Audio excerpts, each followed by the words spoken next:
shopkeepers and school teachers and people that just wanted to live an ordinary life free from dictatorship, and they were fighting, and that if the United States did not help them, what would happen is a bunch of radical Al-Qaeda types would. And, of course, that's exactly what's happened. Now we have what's becoming almost a full-scale war in the Middle East. You've got Saudi Arabia, Qatar, and, interestingly, Israel on the side of the rebels against Hezbollah, Assad, Russia, and Iran on the side of the government. 70,000, at least 70,000 Syrians are dead. Now they say up to 100,000. The regime regularly kills men, women, and children. There's 4.5 million Syrian people who are out of their homes. 1 million are out of Syria. Basically, all the good, normal people are leaving the country, and now it's becoming a battle between Al-Qaeda and the government, which neither side I like very much. So to me, that's all hindsight that we should have helped them when we had the chance. Last point before I get you too involved is the Obama administration said there are going to be red lines if Assad, the dictator of Syria, starts to use chemical weapons against his own people. That would be a game changer, said the president. Now, Britain and France and Israel have all put forward evidence of chemical weapons, and Obama may do something. He's still studying the issue, but it seems to me that his red line and his game changing, if that doesn't hold true, we're going to have a lot of people not believing the president on anything. So, who wants to go first? Oh, let me jump in. All right, go ahead. Okay, because there's such a big context that has to be realized in this. If you look at the Iraq War, for instance, of our involvement, the Iraq situation is we were the suppliers of Iraq's, weapons for years, for decades, and then, when we finally went into the war, it was because Hussein had been acting supposedly on himself, etc., and it wasn't such an international problem at that time. And the same was true in Afghanistan. The Russians had, of course, withdrawn years ago. We had withdrawn years ago before that. The Taliban was the enemy, etc. Mentioned Al-Qaeda, of course, as well. This situation is so totally different, it requires a great deal of caution, and I admire President Obama for doing that. The primary problem is, or one of the primary problems, there are so many. A, is it's so interlinked with the Mideast, with Hezbollah, etc. It also is linked with Russia. Russia is the one who has been, ever since Israel bombed the supposed nuclear power plant in Syria that may or may not have been a pharmacy or whatever the heck it was, Russia has been the primary supplier of weapons in Syria. Actually, just to correct you, Terry, Russia has been supplying Syria for about 50 years. So yeah, well, I know. I don't want to suggest that it happened just because Israel took out a nuclear plant. I mean, this has been happening for many decades. Just to correct you there. Escalated to air defense from that point on. And Russia, in a sense, is the enemy here. I mean, it really honestly is. And that's where we've got to apply all the pressure we possibly can, which is very risky because Russia has so much oil and gas, which supplies Europe. This whole thing is so frigging complex that it is a very dangerous situation, and I don't know of a good solution except the international community, except the United Nations, and except stopping Russia. How do we stop Russia? The problem is not Syria. The problem is Russia. Well, I have some responses, but let me get Garland in here. Go ahead, Garland. Yeah, I would also say this. Here's the other issue that we've got to think about, because we've been down this road before in Afghanistan. One of the considerations is fighting alongside the, Al-Qaeda to overthrow the Syrian regime. Clearly, Al-Qaeda and like minds in the Middle East welcome any kind of a power vacuum because they see that as an opportunity to move a theocracy into place. So I can very well understand that President Obama is extremely hesitant to take military action. You can wait and wait. You can hesitate taking the action, but once you take it, you can't pull back from that because you're there. So do we supply arms such as we did to the Mujahideen in Afghanistan and possibly train people who are going to use those very arms to come back against us, who maybe use them against Israel? God only knows who they'll use them against, anybody they're unhappy with, any of the other maybe governments that they're unhappy with in the area. So do we supply people with weapons that will be turned back on us, number one? And number two, ultimately, I think the consideration is, where is this thing going And I think that is the fear and hesitation that's creating the fear and hesitation in the international community. Because President Obama is not the only world leader who is holding back, who is hesitant. Well, actually, England and France are pushing us to take action. And Turkey is as well, and so is Jordan, and so is Saudi Arabia, and so is Qatar. So the only people that are really opposed to us taking action are the people who are on the side of the dictator Assad, Russia, Iran, Hezbollah. But certainly Turkey and Jordan, which are moderate Muslim countries. Turkey, of course, is a democracy, and Jordan is a relatively benign monarchy, are countries that are being destabilized by the refugees. It seems to me that all of our friends want us to take action, and the only people who don't want us to take action are our enemies. You know what it might really come down to, guys, and this is really, really huge, is somehow that we as a government, which I know is extremely risky, everything in this is risky, we've got to deal with the Islamic community somehow or other. Because if there's to be a stop of this, it should be the Muslims, the Islamic community, that should stop it somehow or other. But they are so divided between Shia and Shia. I was just going to say, there's not one Muslim community. I know. That's the problem. And this is part of the huge problem. So, I mean, there's not a win-win situation in this, but somehow the Islamic community, the Muslim community, that becomes a problem with the Arab community, et cetera, et cetera. But here's the thing, somehow Terry. there has to be some unity in the area to do something. I think there is largely unity. If you look at the Syrian people, overwhelmingly want Assad gone. If you look at Arab Americans, they overwhelmingly want Assad gone. If you look at our allies, whether you look at our Arab allies in Jordan, our Turkish allies, our Israeli allies, or our European allies, everyone, and even President Obama has said that he wants Assad gone. It seems to me, though, that President Obama has had this idea that if we did nothing, the war would suddenly simmer and go away. It seems to me, well, but here's my concern is that by doing nothing, we've actually made the problem worse. That had we acted a year ago, had we had a strong no-fly zone when Syrian aircraft started bombing and killing the Syrian people, then we would have been on the right side of history for once, which would be nice to have the American people actually on the side of people fighting for democracy. Al-Qaeda was non-existent in Syria 2 years ago. Absolutely non-existent. What do you think Russia would do if we'd started attacking Syria? Nothing. You really think so? Yes, they didn't do anything in Libya. If it involved NATO and Russia's controlling all that, well, let me give you what I think is a very clear precedent, and that's the precedent in Kosovo. So Russia was arming Serbia. Serbia was Russia's longtime ally. Serbia has been an ally of Russia since before World War I. So this is a much longer-term alliance than one with Syria, and frankly, one that Russia cares a lot more about because Serbia and Kosovo were a lot closer to Russia's borders than Syria. What did we do? The Serbians started massacring, committing genocide against the Muslim Kosovars, and we went in, and Bill Clinton, I know there's no such thing as a perfect war, but I would say one of the best done wars there was. We did air power. We lost, I believe, one U.S. plane. We freed an entire nation from genocide that's an independent country today. It's very peaceful and prosperous and is thankful to America, and we didn't do it for oil. We did it to save people's lives. I think that's the precedent, and I really don't. The whole situation with Russia has changed. Yeah, but I don't did not have the oil and gas reserves that it has then. Oh, sure. Let me get to Garland, though. Go ahead, Garland. I don't necessarily agree with Terry. I kind of agree with Mark when it comes to Russia. I don't see where, because of Russia's economic interest, I don't see Russia itching to get into any kind of a military confrontation with anyone, least of all the U.S. Right now, you know, their economy is building, and they've got a lot of money coming in oil and gas, and they don't want to get into a military confrontation that's going to but an economic confrontation. Plus, they don't want the entire Arab world to be mad at them. That's the other thing. I mean, if Russia comes down with a heavy hand, they can do that in Chechnya and Dagestan. Obviously, I think it's awful what they've done there, but that's within the boundaries of Russia, and no one can really complain. If they were to take a heavy hand in supporting the dictatorship in Syria, the entire Muslim world, which is already kind of upset because of Chechnya and Dagestan, would immediately become anti-Russia. I don't think Russia cares that much. They'll arm Syria, to be sure, but I don't think they'll do anything more. I mean, but I'm not saying that they would do something militarily. They don't have to do anything. What are you suggesting? They control the oil and the gas that's taking care of half of Europe. They're going to cut off oil and gas supplies to Europe? Is that really what you're suggesting?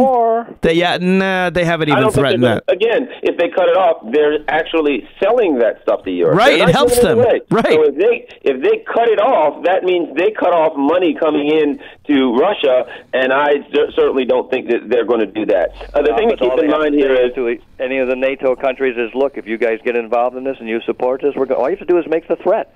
The Europeans can't afford that. Well, but they haven't made that threat. This has been going on for a year. The idea, at least, of taking action has been going on for a year. Well, they've done it to Estonia. Well, but Estonia was within the Soviet Union. I mean, was. Right, but I just think Estonia is a much more important interest to Russia than Syria is. Let me make one last point, and then I'll let you both go at it. And that is the point of, frankly, President Obama's credibility. So he set this red line. It's not my red line, to be fair. I would have acted, as you know, a year and a half ago. I advocated that right here on the Raucous Caucus. But Obama set this red line. He said, if they use chemical weapons, that's our red line. That's a game changer. That would change everything. That would get us involved. And what happened? Obama called his bluff. Excuse me, Assad called Obama's bluff. Maybe Obama was bluffing in the hopes that they wouldn't use these awful things. Frankly, personally, I don't really care whether they murder tens of thousands of people conventionally or through chemical weapons. I think it's awful no matter how you die. But whatever. Obama set this red line. If he does not enforce his own red line, is that not a message to North Korea, to Iran, and not to mention to the Republicans that, frankly, Obama's red lines are not so red and not such a line? And the question is, there's nothing quite so tragic. There's nothing quite so tragic as going to war for political reasons. This isn't political. This isn't political reasons. No. The politics are against me. The American people don't want us to get involved in Syria. I recognize that. I'm arguing something that's impolitic. I agree. The point is, like you brought in the idea of the Republicans, it'll be used extraordinarily viciously against Obama if the things get worse. The point is, when we go into war for political reasons, which would become a political reason because the Republicans are attacking him and would attack him in the election, that's the wrong reason to go to war. But if we're going to solve this, we have to get some other country. I agree. It should be multilateral. I agree. Britain, France, and Italy should join with us. I agree with that, but they will. We've got to get some other Mid-Eastern country. Saudi Arabia and Qatar will join with us, no doubt about it. They're just looking for U.S. leadership. Saudi Arabia and Qatar, they're already arming the rebels. I guarantee you they will join with us.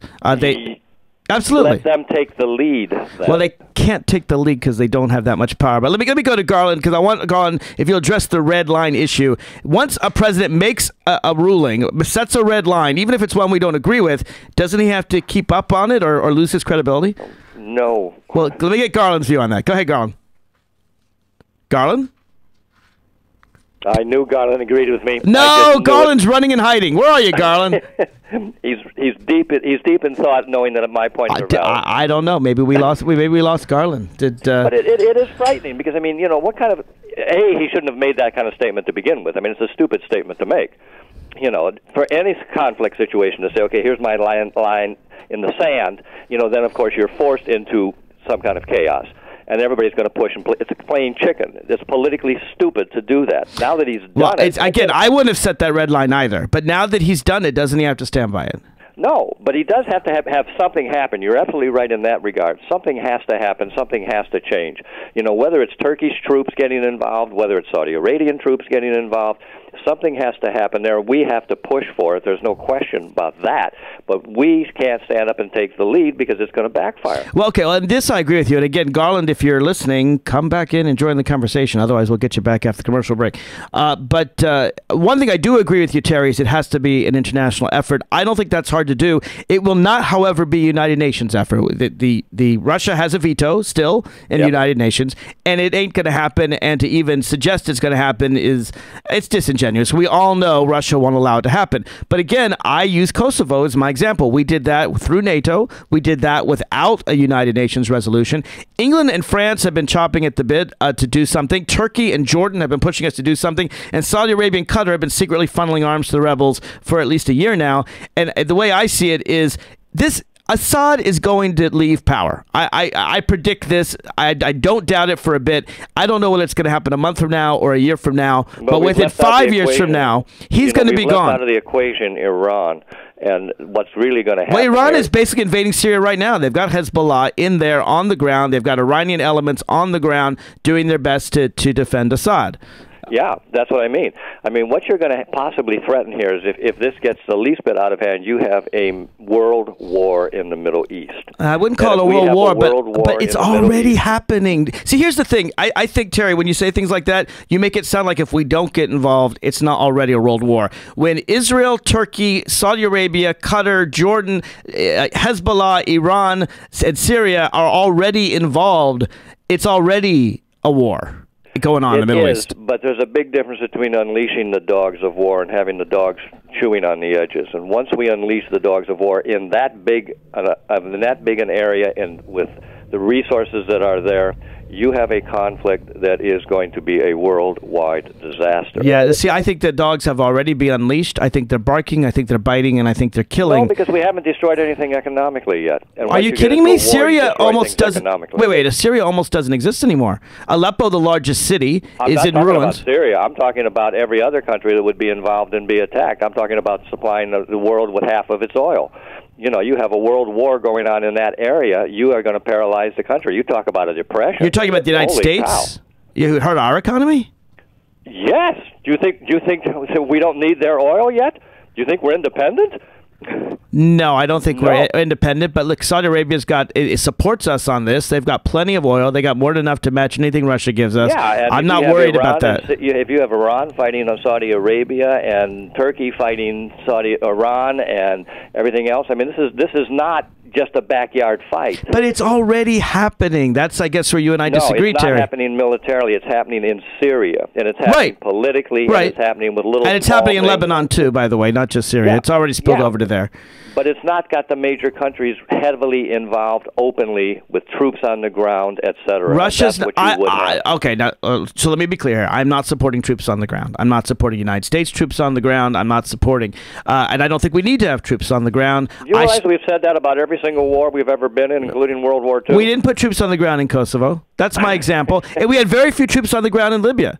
Now, I mean, Iraq and see, here's what I think is going on here. It's very interesting to me that you mentioned Iraq and Afghanistan. I think the American people are right with you, Terry. I do. I admit I'm outside public opinion here because people say, well, this is the same as Iraq. It's not the same as Iraq. In Iraq, we invaded a country that didn't want us there, and we did so largely for oil revenue and things like that. Here, the people are begging us not to send troops, and we should never send troops, but to stop the Syrian Air Force from bombing its own people. And I think they're already getting very, very angry at us. How do you do that? Hey, guys, I'm back. Sorry, I lost you there for a few seconds. Yeah, where you been? No, Garland, we solved the problems. Where have you been? I should have known. I need to turn on CNN, and I'll see a banner across. Yeah, Syrian problem solved on We Act Radio. I see the banner now. I think Garland was running and hiding from the hard discussion is what was really happening here. Gosh, you know me pretty well. Apparently. Well, you lucked out because it's the end of my 20 minutes. So we're going to take a quick break, and when we come back, we're going to move into Terry's topic, something about slavery in Bangladesh. Sounds pretty scary. We'll be right back with more of the Raucous Caucus coming up right after this.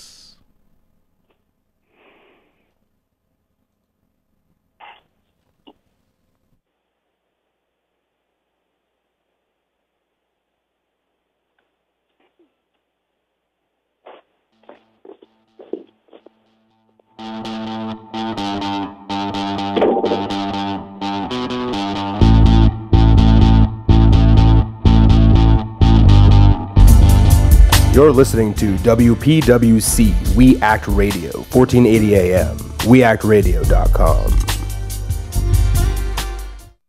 Hello, my name is Jim Gray, and I am a judge of the Superior Court in California and a former federal prosecutor in Los Angeles. I would like to talk to you for a moment about marijuana.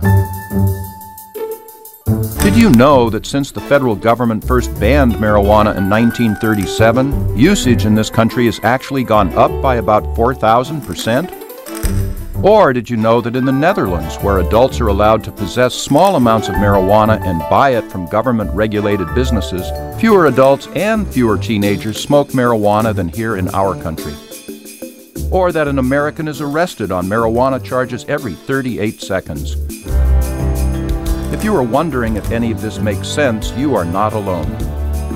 To find out more, contact the Marijuana Policy Project at 1-877-JOIN-MPP or visit them on the web at mpp.org. Thank you, and good luck to us all.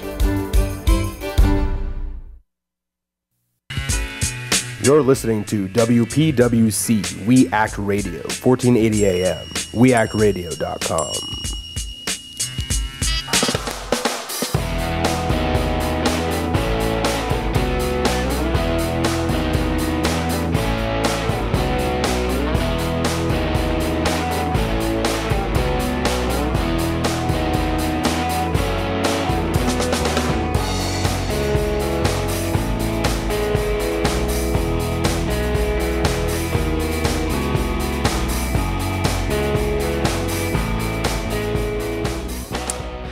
Welcome back to the Raucous Caucus. This is Mark Levine with the newly found Garland Nixon. Are you there, sir? I am here. Okay, and also Terry D. Kester, you are there. Oh, you better believe it. Garland, what happened to you?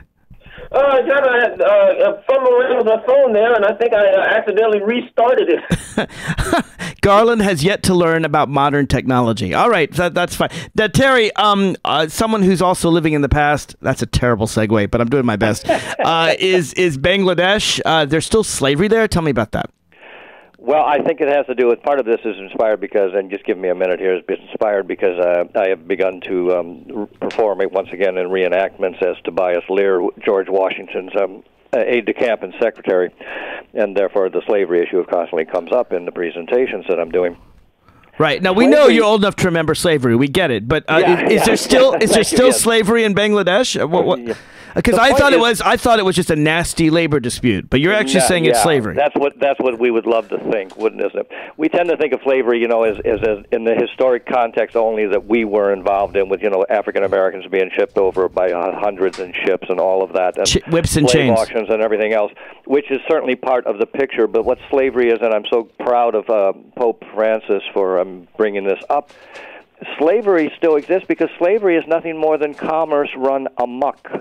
And that's exactly what's happening here worldwide, whether it's the stripping all the way from unions. There's no doubt, and we said it before on this show, that if private industry has the option of just having slave labor, they will take that So be option. specific, Terry. Tell us exactly what's going on in Bangladesh right now. Well, what's going on in Bangladesh, it's American companies that basically are supporting the whole $1 billion, $2 billion industry of garment production in Bangladesh. We are the ones, we Americans are the ones, our companies, our government, et cetera, are the ones saying, sure, you can pay people 18 cents an hour, put them in totally unsafe conditions, let them get 500 and some odd killed, and not give a damn because we've got another place right next door that we can do the same thing to the people. Is that any different from what American companies are doing in China, India, or Mexico? No. Okay, so there's basically slavery in all those countries. Companies will always go towards the cheapest possible labor they can get. And if that means enslaving people or oppressing people at any degree, in any way, they will do it.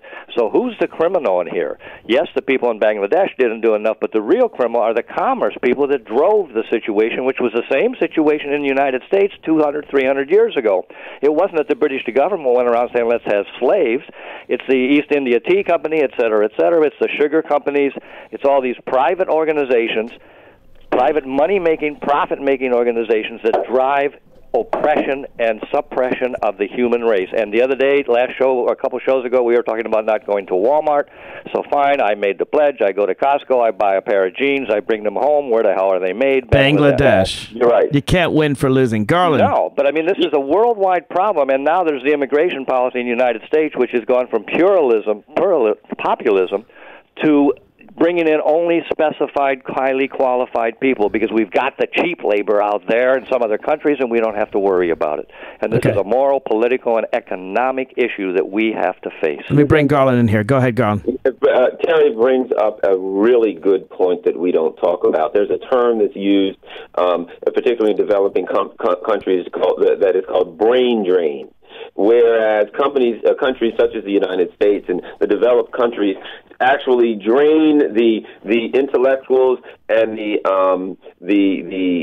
skilled people, and knowledgeable and skilled labor and workforce from the country. So, whether it's India or Bangladesh or wherever, our policies are moving towards saying, well, if you are a poor person, we won't take you. But if you're a doctor or if you're someone that could have a tremendous benefit to that particular society, well, we'll take you and let those people suffer, which is in itself unethical and immoral. But I think this all goes together for this reason.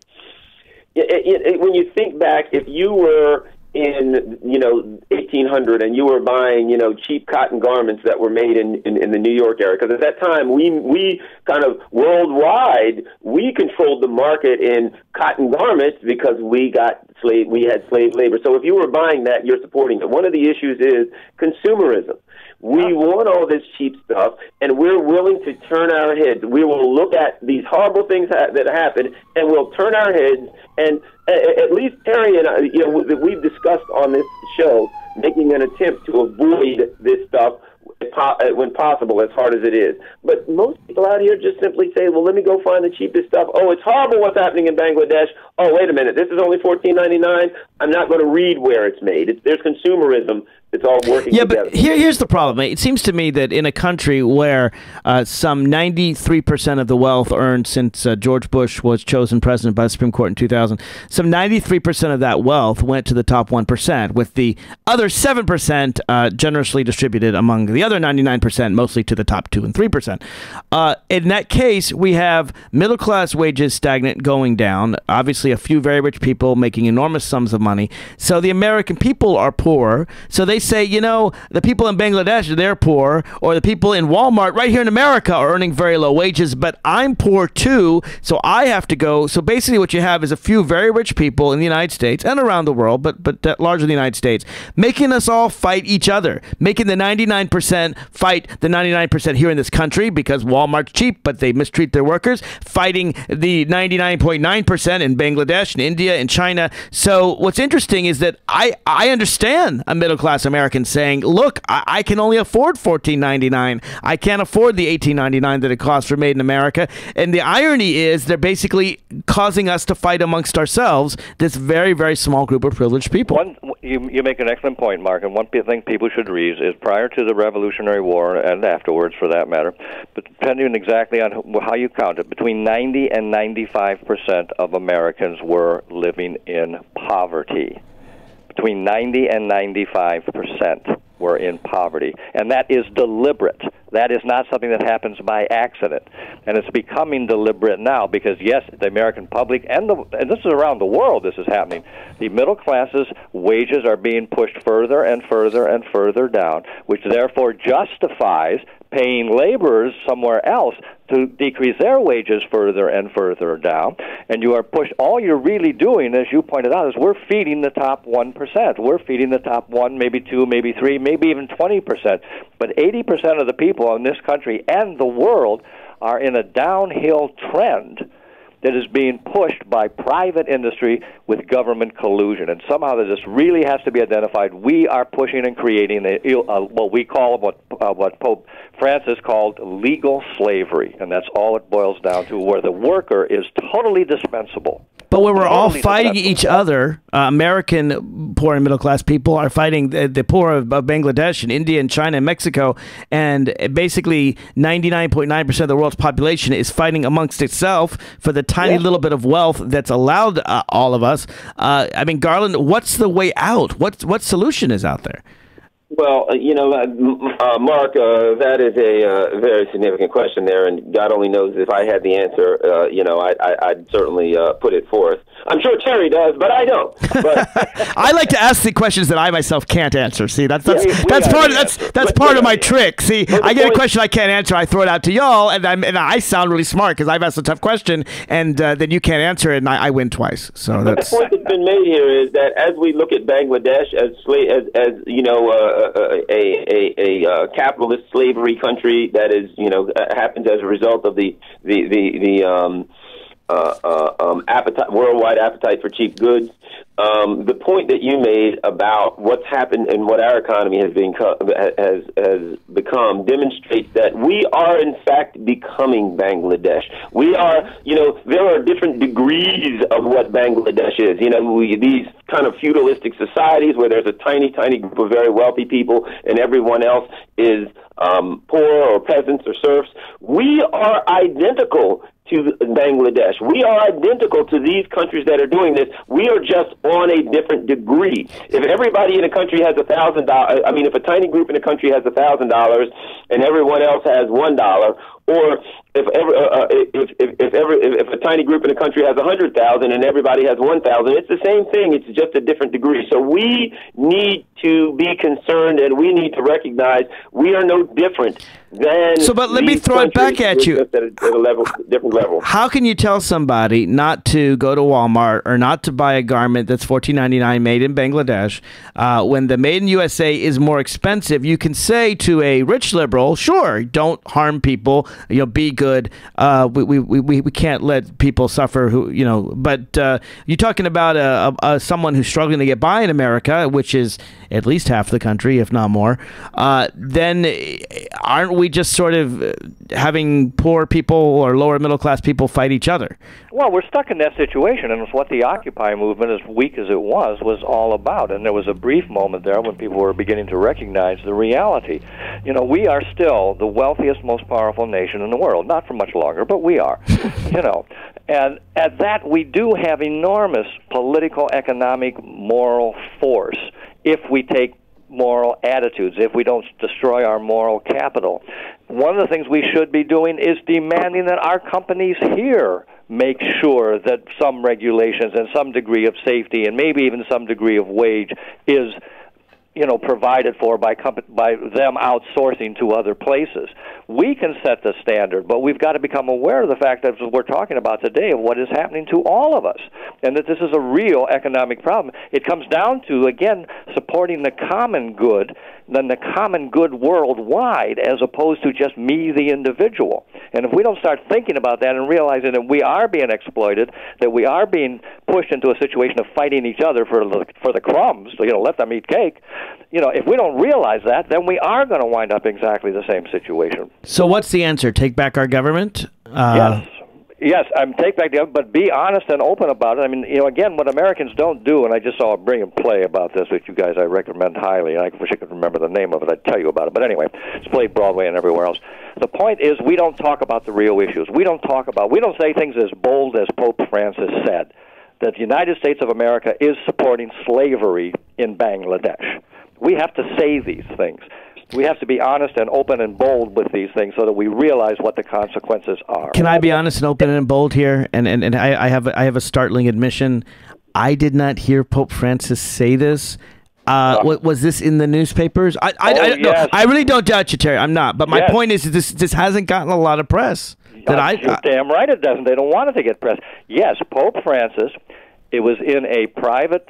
I'm not sure what the name for it was, but a private association with a number of people, a religious moment, a spiritual moment, a spiritual discussion. He was leading and they got talking about Bangladesh, and he came up. He said, this is, atrocious. This is horrible. This is legal slavery. The significance of that statement, besides him just saying it, is that the Vatican immediately published it. That is significant, and this is one rare leader who's not tied to corporations who can say such things. But I don't hear many Catholic Americans repeating that assertion. Garland, well, people don't want to face that fact. We don't want to face the fact that, geez, there's something wrong with me wearing these jeans that I'm wearing right now that were made in Bangladesh. Oh, I thought it's just because they don't look good on you, Terry. I didn't really want to tell you that. But oh, don't you wish we had television? I look wonderful today. Well, I have a video of me. I mean, we got to get y'all on Skype so we can. Yes. Let me bring Garland in here. Garland, does the Pope, does that change anything? I don't know. I hope so. But one of the things Terry just said I want to comment on, and it's something I believe strongly in, and that is when he mentioned we need to take our government back. And I started saying that when I heard the Tea Party members yelling, "We want our country back," and my answer was, "You never had it." And when Terry says we need to take our government back, I think we need to face the realization that we never had it. We have a government that is always, and I think that's part of facing it. It's always been run by an elite, wealthy class. And, it's a club that we're not in. And I think we need to recognize that because it's really closing in on us. And, now so more than ever, we are on a track for a completely feudal society. And, we're there. And so I think we need to recognize it's not about necessarily taking our country back. It's about recognizing that we never had it, and that the only way we can change things, we need, and I don't mean this in a militaristic sense, we need a revolutionary change in the way we think. And I think that the only thing that's going to bring that, unfortunately, is the level of economic pain that's coming for the 93%. Will eventually get so, the status quo will get so bad that nothing else, nothing else that can happen will seem a lot worse, and unfortunately that's when we'll change, but we're heading for Bangladesh. Well, I think what you're saying, Garland, unfortunately, is that Mitt Romney was right when he said that corporations are people, because I think what he was saying then is when Abraham Lincoln said that government of the people, by the people, and for the people shall not perish from the earth, he was really talking about corporations, so it all makes sense to me now. Thank you for clarifying that. All right, when we come back, I want to get to some wild conspiracy theories. We've talked about real massacre in Syria and real slavery in Bangladesh, but Garland wants to talk about all the things that aren't occurring and that make us all so very upset. If you want to call in and join this discussion, you can at 202-889-9797, 202-889-9797. This is Mark Levine and the Raucous Caucus, and we'll be right back right after this.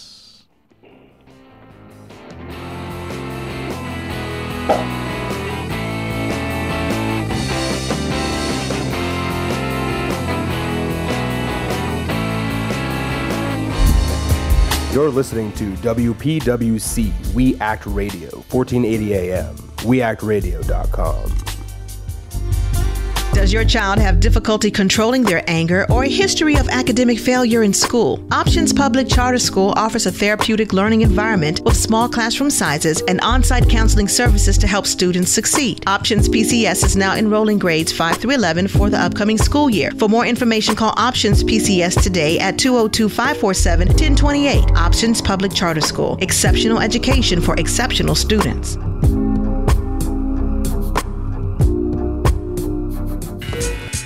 You're listening to WPWC, We Act Radio, 1480 AM, weactradio.com.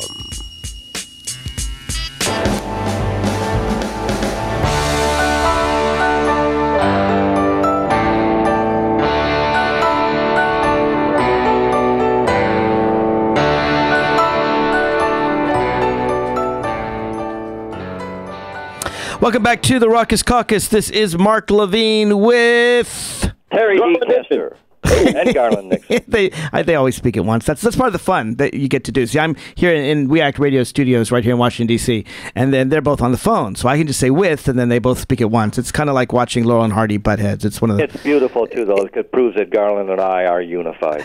That's right, and that you both One want... in spirit. Yes. So that's at least my conspiracy that I just caused. Garland, you've got some more interesting conspiracy theories. Tell me about those. Well, a couple things real quick on conspiracy theories. If we look back in history and we, the conspiracy theories in the late 1800s and early to mid 1900s about Catholics and how they were coming, the Pope, et cetera, they were going to take over our country, was used to justify the persecution of Catholics in the U.S. The conspiracy theories about Jews and gold and the bankers were used by the Nazis and the anti-Semites in Europe during the early part of the century. The conspiracy theories have been used against so many groups. Asians, blacks, Latinos. I can name a conspiracy theory for every. The Irish back in the 1800s.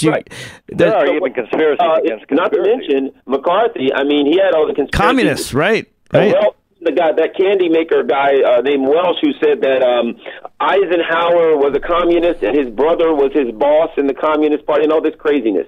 So we can talk about conspiracy theories, but I think we should keep in mind that they are very dangerous and they have been used by some very nasty people for nefarious reasons over the course of history. But I'll say this, right now, we have, and what brought it to my attention is some Facebook friends. Sandy Hook was all staged. What? That was a false. No way. Boston bombings. That was false flag. This is the term they use. False flag operation. That was the government. Everything that has happened. It's interesting. The bombings were on TV, and I barely knew what happened. And I looked on Facebook, and there were these people saying it's obvious that the government has done this, and they had still pictures of like some fuzzy thing in the background saying, "See, that proves it." And I think we're in a interesting time now. Wow. Where, I understand why the NRA doesn't want people to think Newtown occurred, and I understand maybe why Tsarnaev's aunt and uncle in Russia or their parents don't want to believe this occurred.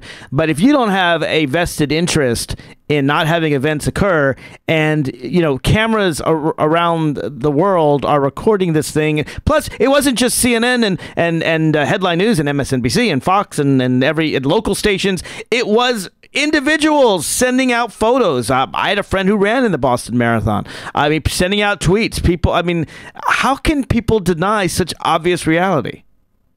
Because they don't want to in the first place. Well, one of the things that's happening here too, and I'm sure you've read about it, was the vigilantism of the social media, in that people put out, faces and pictures and names of people that they thought were the bombers, and some of these people actually got harassed, and some of these people actually got arrested, and it was nothing more than social media mayhem.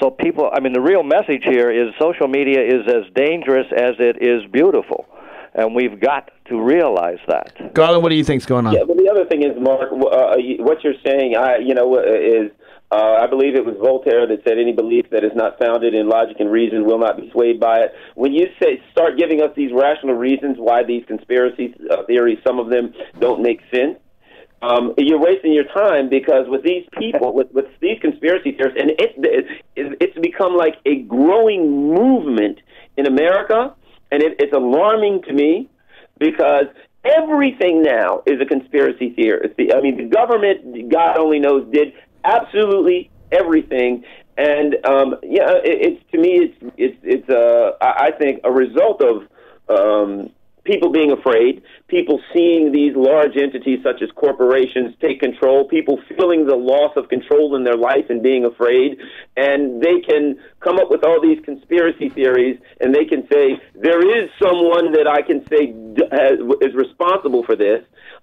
These aren't just random acts. Somebody's responsible, and we can hold somebody accountable, and somebody can be punished, and I can be less afraid. But it's become pathological. I remember after September 11th, all the people that claimed that the United States government had set charges to take down the World Trade Center, that there was no plane that flew into the Pentagon, despite the fact that there's video of planes flying into the Pentagon, and there's video of planes flying in the World Trade Center.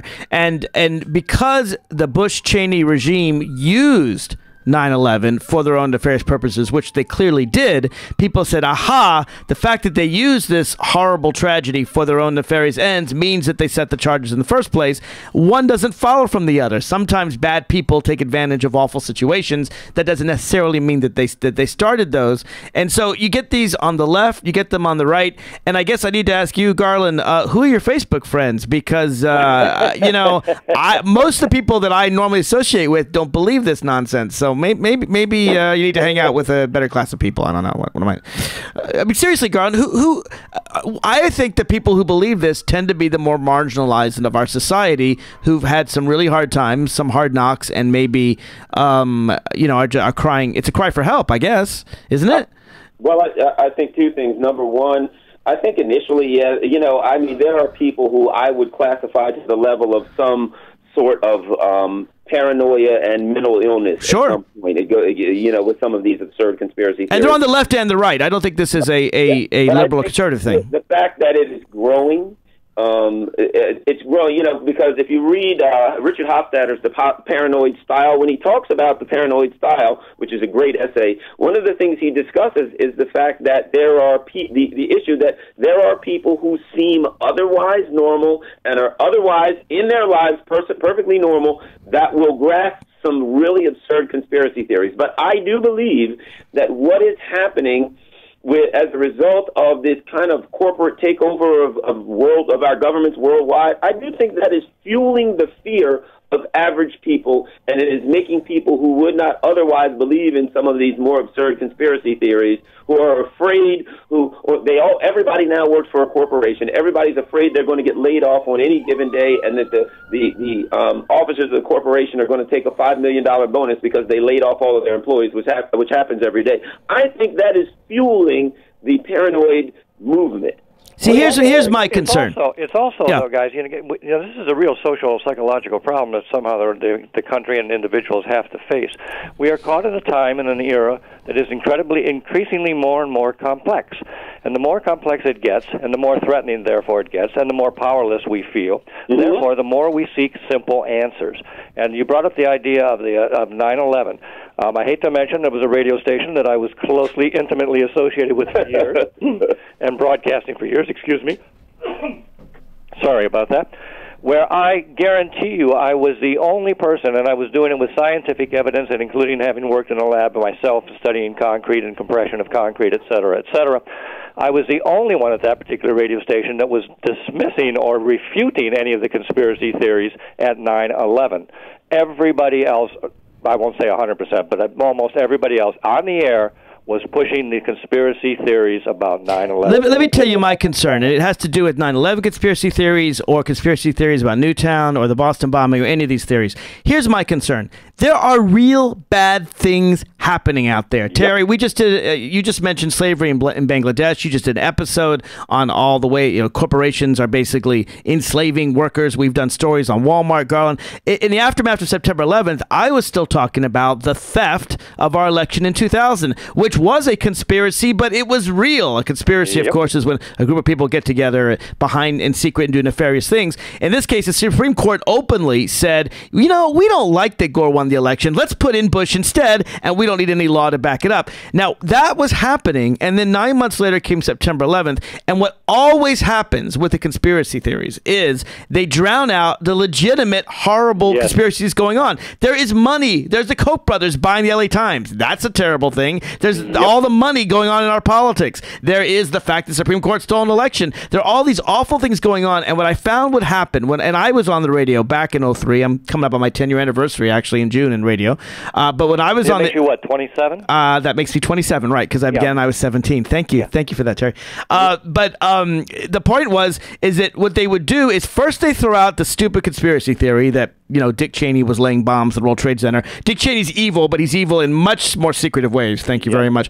And then people would say, this idea that the World Trade Center was blown up by Dick Cheney, that George Bush stole the election, that Walmart is somehow evil, that climate change somehow exists, that Newtown didn't exist, and that the moon landing didn't happen. And what they do is they mix legitimate, real, progressive concerns about real awful things going on in the world with these crazy conspiracy theories, and it's a great way to dismiss them all. Bush didn't steal the election because you're crazy if you think September 11th wasn't caused by Al-Qaeda.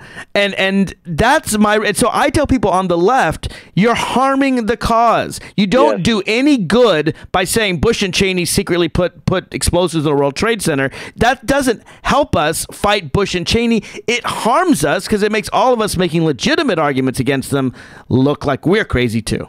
I think we're always looking for that simple answer. I was going to say, I think what Terry said brings up kind of bridges the connection there also, because the feeling of powerlessness, these things are connected. All these terrible, frightening things are happening, going on. And generally, I've read a lot on conspiracy theories lately, and one of the connections is exactly what Terry said, people feeling powerlessness, people feeling that they have no power over their own lives.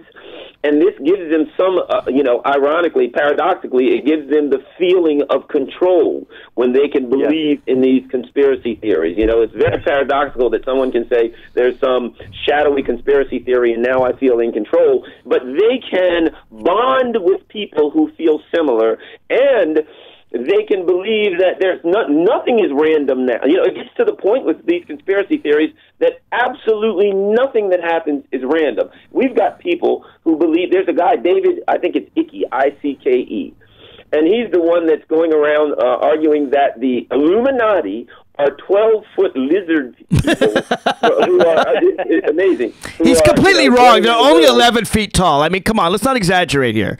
Right, yeah. And if I'm not mistaken, I think Terry's one of them. I wouldn't be surprised. We've outed Terry. With blue jeans. He didn't seem that tall to me, but lizard-like, I'll grant you that.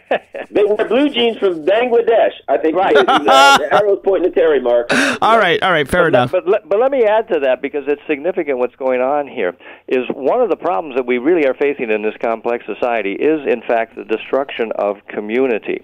We form community on the web, which is not community, because what community means, whether it's with your family or with your neighbors, is you are engaging with people that you find out you don't like everything about them, but that's okay because you have common bonds and common interest.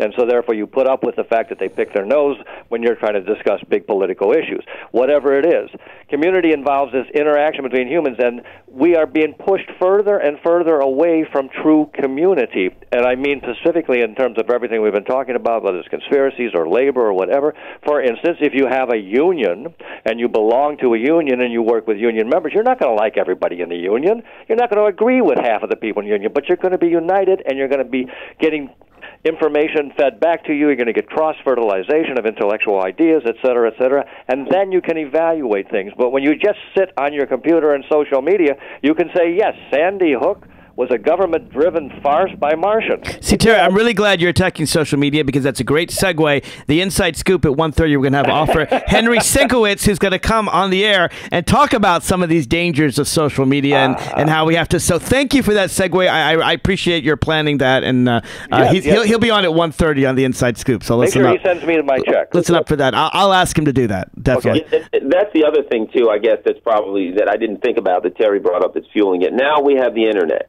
So the fact of the matter is, when, as soon as there's a bombing, some psycho can, take these stills that they get off of, still frames that they get off of TV or whatever, and they can Photoshop them or manipulate them or, point an arrow to some guy standing there. I saw one. This is going to kill you. They had some woman running from the bombing, and they had a picture of some woman that was on CNN, and they said, this is the same woman who's the principal at Sandy Hook. She's an actress, and she's going to rotate of all these, really just absurd stuff. But here's the problem. Within minutes after these things happen, it hits the Internet. It goes through these, neurotic, psychotic communities of people, and they spread this stuff out. And if you really pay attention to this, the people are, we're ignoring it a lot. It's really getting out of hand. And I suspect some of the things that we see, some of the violent acts sometimes that we see, some of it may be as a result of some of these kooky things. Well, you have a good point, because I think that, we still don't know all the details of what radicalized Tamerlan and Dzhokhar Tsarnaev, but apparently the Internet is probably one of them. Well, we'll find out. They're going and they're looking at this radical stuff on the Internet.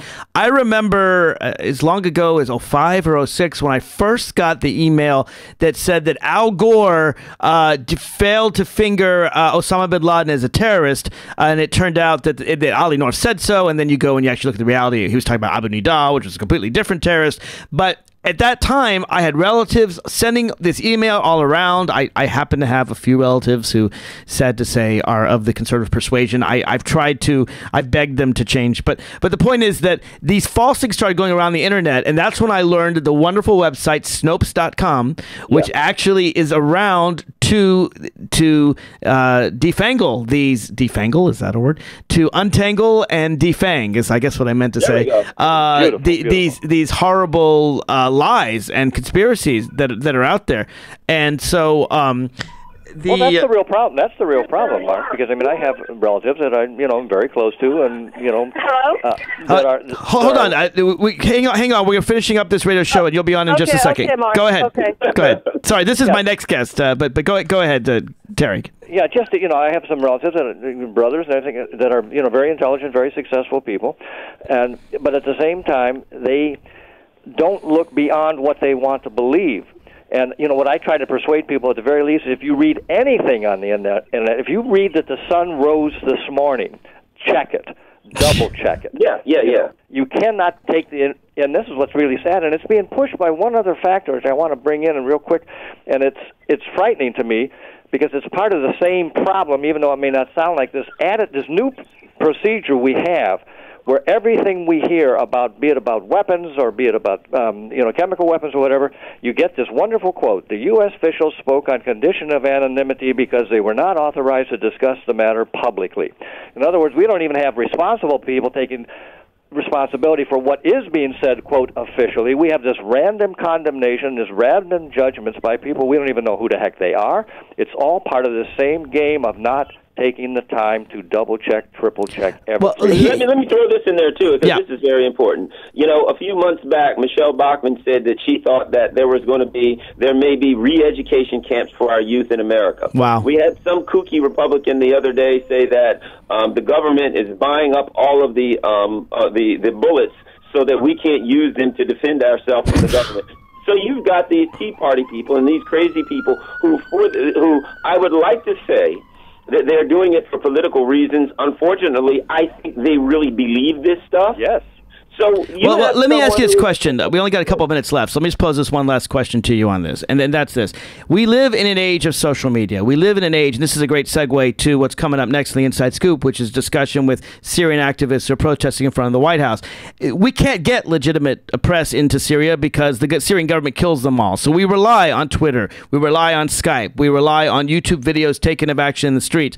At the same time as legitimate people are putting out real reporting that actually CNN reporters can't get to, we also have wild and crazy people putting out conspiracy theories and using these same media, tweets, and YouTube to put out crazy notions. So my last question, let me end it with you, Garland, since you started this. How do we determine what's true and what's not true? The bottom line is there has to be, some level of reality. It's about the person who's reading it. I think a lot of these conspiracy theories aren't about the conspiracy theory itself. It's about the person who's reading it, their psychological profile, and they kind of take advantage of people who are already somewhat weak-minded, paranoid, and very much frightened. So Terry, how do you tell the difference between what's true and what's false? You just need to have the father that I had, who told me at the very, long time ago, back in the Stone Age, he said, Terry, you believe half of what you read, half of what you see, nothing of what you hear. I think at the end of the day, you have to go by what has worked in the past. The New York Times has generally gotten it right. Not always, but when they don't get it right, they issue a correction, and this is a source you can trust. Yeah, only after we've gone to a war in Iraq. I tell you something. If a friend of mine tells me something and that friend is generally truthful, then generally I can believe them. And if a friend of mine lies to me a lot, then that's the guy I'm not going to believe. And at the end of the New York Times is part of the conspiracy, along with you and Terry, I might add.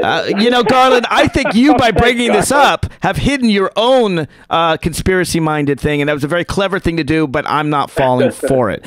So, my big conspiracy is I'm getting younger and younger, and you guys don't even know it. After you live past 100, it flips, right? Like on the car and the odometer. And that's why you think you're young. You think you're 23. You're actually 323. I'll see you on the slope, kid. Fair enough. All right, thank you, gentlemen, for coming here on the Raucous Caucus. Coming up next is the Inside Scoop. We got a lot going on there. We've got the issue in Syria and what the United States should do there. We've got whether or not we should be unentangled from the internet, and we have my own comments on the first pro basketball player to come out as gay, Jason Collins. So a terrific show coming up. Then the Inside Scoop right after this. Thank you, Mark.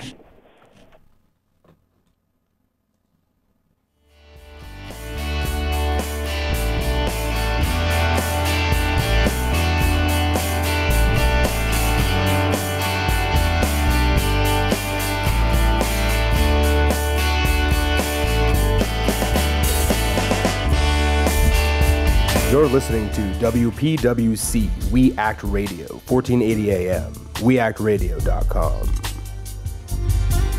Hello, this is Julia Louis-Dreyfus, and I want to tell you about my new favorite discovery, Yosemite National Park.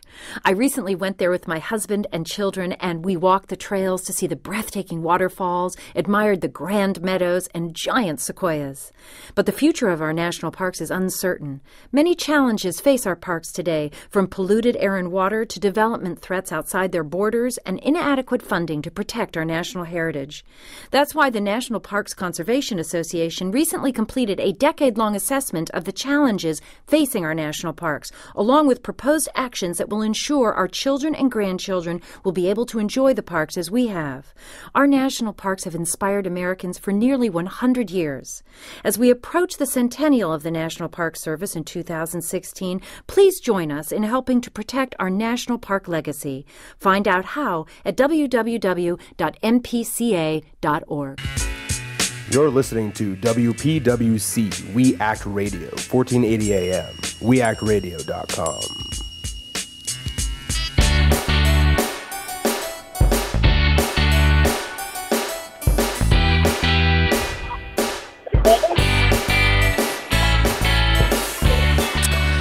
Good afternoon, America. Welcome to the Inside Scoop. Those sounds you hear in the background are those from a protest at the White House by the activists for a free Syria. And who do I have on the line with me now? Nadia, are you there? Is there someone else there? Hi, Mark. Hello. Welcome. So this is the Inside Scoop. This is Mark Levine. And tell us who you are and what you're doing right now. I am one of the protesters as a Syrian American. I'm trying to give my voice and let it be heard by the American people that Syrians are getting killed, getting slaughtered in Syria by their own government. And for the last 2 years, nothing was done. Till last night, we were so happy to see the movement finally, even from Israel. We could not believe what we saw last night. And what happened last night? Well, the intelligence and the airplanes, the aircraft from Israel bombed in Kasyoun Mountain. I don't know if people know what Kasyoun Mountain is. They don't. Go ahead. Tell us. It really has a lot of all the supporters and the military, and some.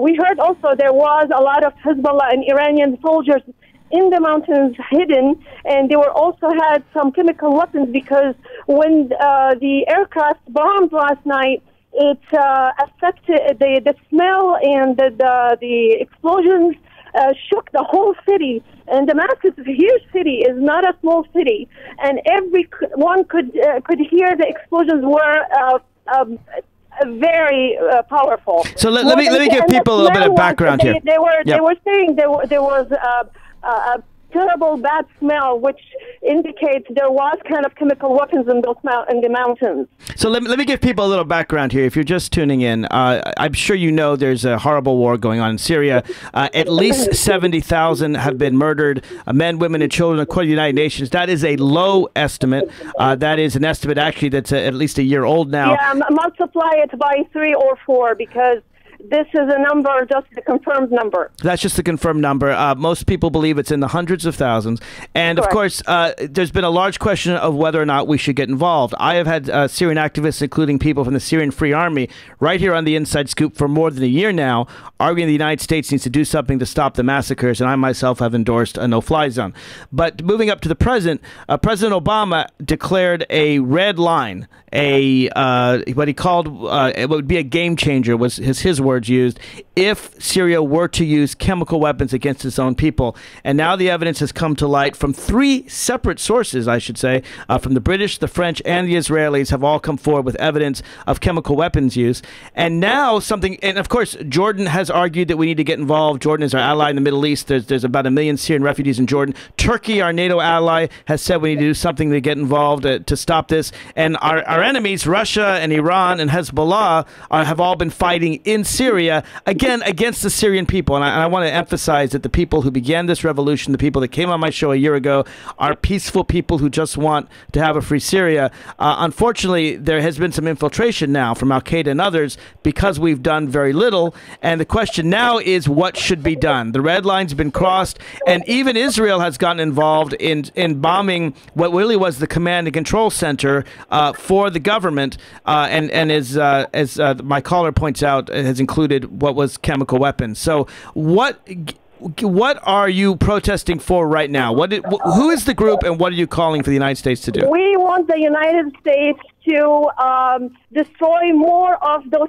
chemical weapons, to weaken the Iranians and the Russians. We know this is a difficult decision to be made. We understand that The reason why United States and Europe even, or Israel, did not step in before, it's not an easy thing. Syria is not only the problem, it's the whole region. We understand all this, but what's been happening recently, they crossed the line. This lunatic, we can call him Bashar al-Assad, and his thugs did really cross the line. What they are doing is ethnic cleansing. They are unhuman. They are entering with Hezbollah, with the help of Hezbollah and Iran, entering villages. They are peaceful villages. They have nothing to do with what's going on. They go and slaughter kids, rape women. It's unbelievable. Burning people's lives, it's just unhuman. We can't believe what's happening. So we need the United States to not only destroy the chemical weapons that they did, we want them to destroy everything that has to do with Assad and his thugs. Seriously, this is crossed the line because it's going to not only affect the Syrians, it's affecting the whole region, affecting Lebanon, affecting Jordan, affecting Israel, Turkey, Iraq, everything. You can tell from the news what's going on in Iraq. It's the last month was the most killing month, and explosions were the most in years in Iraq. So there's something going on, and if we don't stop this, it's going to explode and it's going to expand for the whole region, unfortunately. So we do have to do something right away. Now tell me this, you are right now at the White House, correct? Yes, and I can get closer to the noises so you can hear it. Yeah, let me hear it. So this is, what's the name of the group? Syrian Activist for Free Syria? That's activists? Yes. We call this group is the Free Syrians. What do you call this group?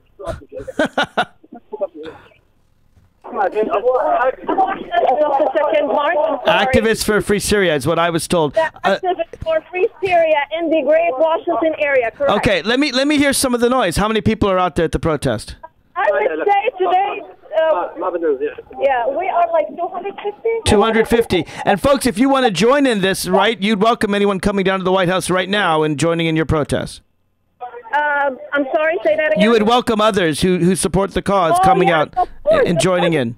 Welcome with us. And we're not only one group. Actually, we're a combination of other people. It's not only one group, but basically this is the group that basically organized this. Okay, and I can hear some of the noises in the background.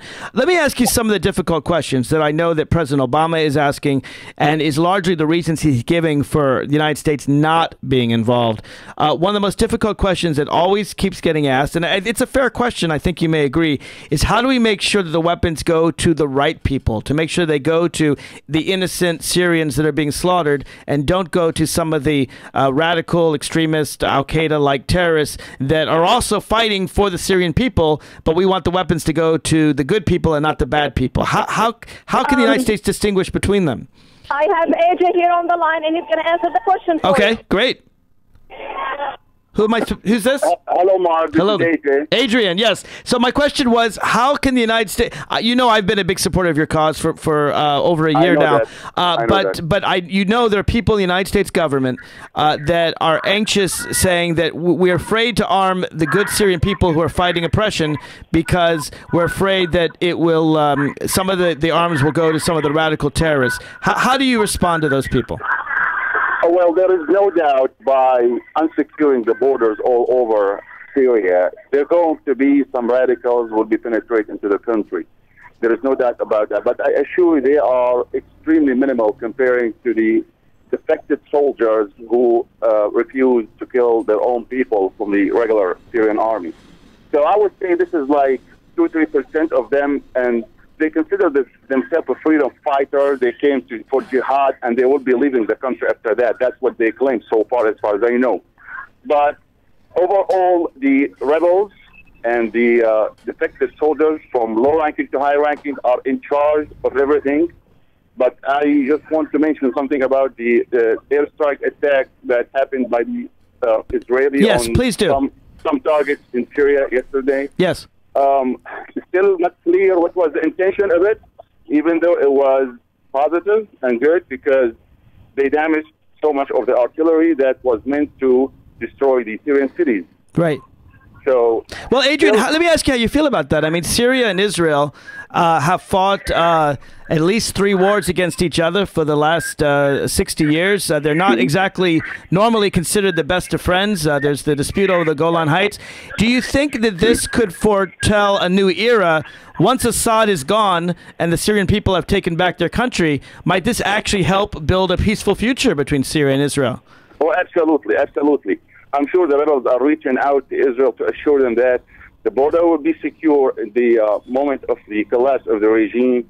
And the bottom line for the Israeli, as far as we know, that they need to protect their border, which is, I don't blame them with that. So it sounds to me like this is something where longtime enemies can actually get together against their common foes, the Assad regime and Hezbollah and Iran, and actually lead to a peace that has not existed for more than 60 years.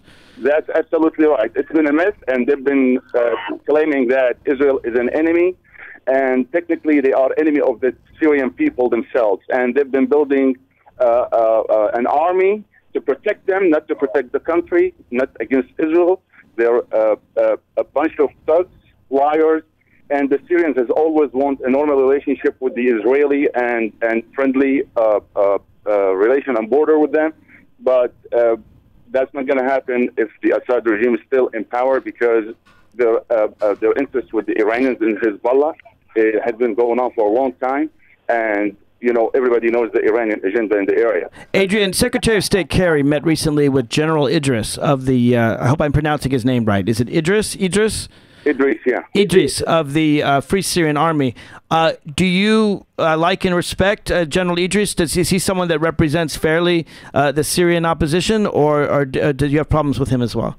Oh, definitely. Yeah, they do. I mean, they have good coordination, the Free Syrian Army, as far as I know, and, with a very limited supply of logistics and arms, they're still managing to, control the situation and whatever arms they gain from the regular army, the Assad thugs.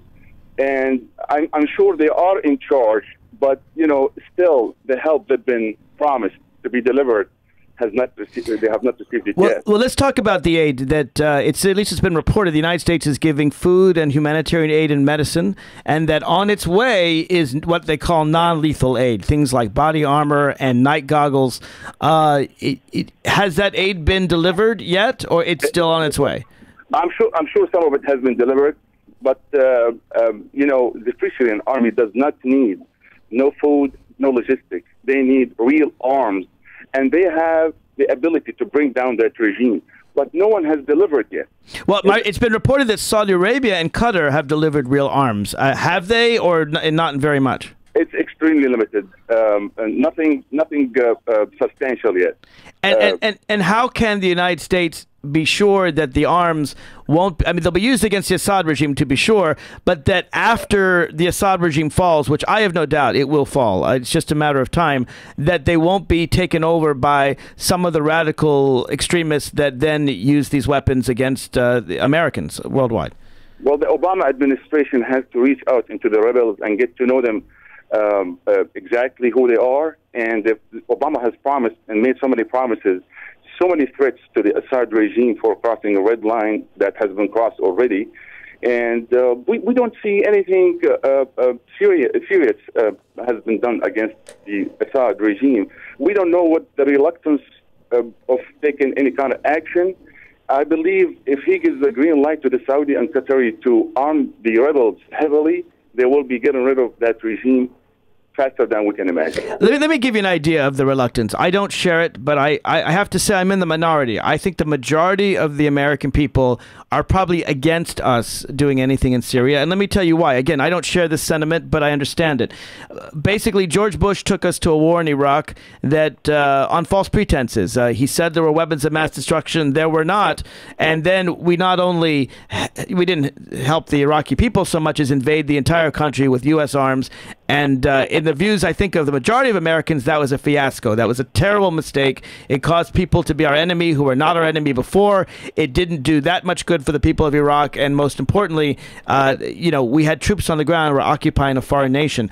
I try to explain to Americans how Syria is very different, that we don't have to send troops in. The people of Syria are fighting themselves, that there are chemical weapons here, unlike Iraq where things weren't proven.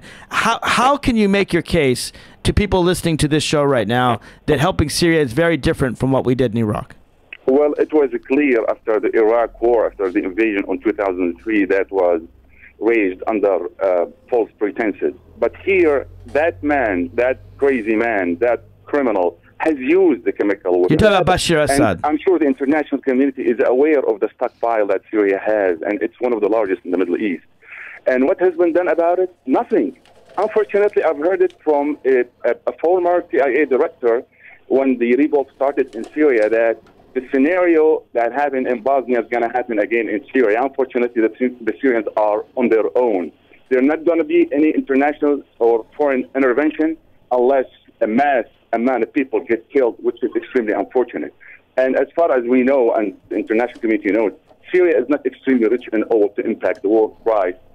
If it did, you know what would have happened. Well, that's also my point, is that we intervened in Libya, we intervened in Iraq. Exactly. Both countries have a lot of oil. I feel better about U.S. foreign policy when we intervene to save lives.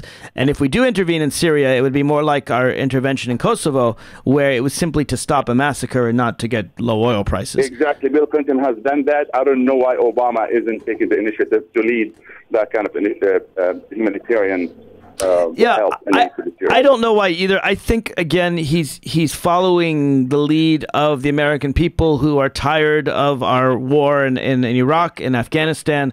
I personally would never have. I was against the war in Iraq, and after Afghanistan, I would have withdrawn maybe after a year. After we got rid of al-Qaeda there. So it's hard for Americans to support yet another Middle Eastern war. Most of them can't place Syria on a map, just like they couldn't place Iraq or Afghanistan, and they don't understand why we should help this country versus any other country when we have problems at home.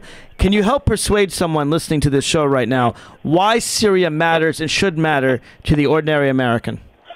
Well, we need to prove to the entire world that we can intervene for humanitarian reason, not for oil. We can prove to the world that we endorse democracy, and therefore we've done it under false pretenses in Iraq. We're doing it under legitimate purpose in Syria. It is completely different in Syria.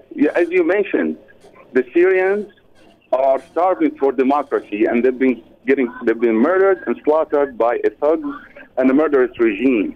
And under the international community's eyes, they're watching, and, with cold blood, he's been slaughtering villages day after day, and we don't see any kind of intervention except condemnation, which is not doing anything to the Syrians. Adrian, give me some examples, just from your own experience, people you know, family, friends, some of the horrors that specific, because sometimes you say 70,000, 100,000 people, 200,000 people, that's a number, and people have a hard time relating to a number. So tell us some stories of things that you know to have occurred in Syria with friends or family or colleagues of yours. Mark, I assure you those numbers are way more than the UN numbers. Yeah, I think so too. I'm positive the unaccounted for, the missing, and the jail are like 3-4 times that number. So we're talking about 300,000-400,000 people are either dead or in limbo. Give it to us in personal terms, because sometimes people can relate to the story of a child or the story of a family member more than they can to a number. I'm sorry, but that's just the way it is sometimes. Give us some real life examples of some things that you've seen or you know to have occurred in Syria. Well, I've been active on the internet and through Facebook. I've been communicating with so many activists inside Syria. I've seen live videos, and the Assad regime, they've been videotaping those crimes and selling it because they are money hungry and they would do anything for money. They'll tell you that they're acting, they have a mercenary act. So some of those videos, girls at the age of 2 or 3 running inside their house with their mom, and the video shows that they've been killed in their own bedrooms. And those thugs, they videotape them while they're laughing, and with cold blood, they're still in those videos. I've seen it in my both eyes, and I do have it. So this is just a small example from what's happening on the bigger picture. But, you know, I don't know if you've heard of the massacre that happened 2-3 days ago. Tell us about it. 800 got slaughtered. And they've been telling people with the speakers, you need to leave your home right now within a half an hour, or we're going to slaughter you in your own home. And they've been asking them to bring the deed of their homes with them. And they're confiscating their IDs along with them. It's as if they want to do it, you know, illegally. They want to confiscate their property and kick them out. So they're kind of genocide on the coastline. They want to clear the area, and so much speculation about announcing their own state, the Alawite state on the coast of the Mediterranean. It's interesting that you mentioned an Alawite state. The Alawi, of course, for those who don't know, is actually a group of Shia Muslims. They're not all Shia Muslims. It's a sub-part of Shia Muslims. They're the ones that actually they control the country. Bashar Assad is from this Alawi sect, and there may be 14% of the country, about 1 in 7. And basically, the fear among the Obama administration and frankly England and France and others is that Syria is becoming a sectarian civil war, a war between Shia and Sunni, between Alawi and the majority Sunni, and of course there are also Druze and Christians and so forth. Do you fear that Syria is becoming a religious civil war? Absolutely not, because that's exactly how they want it to look like.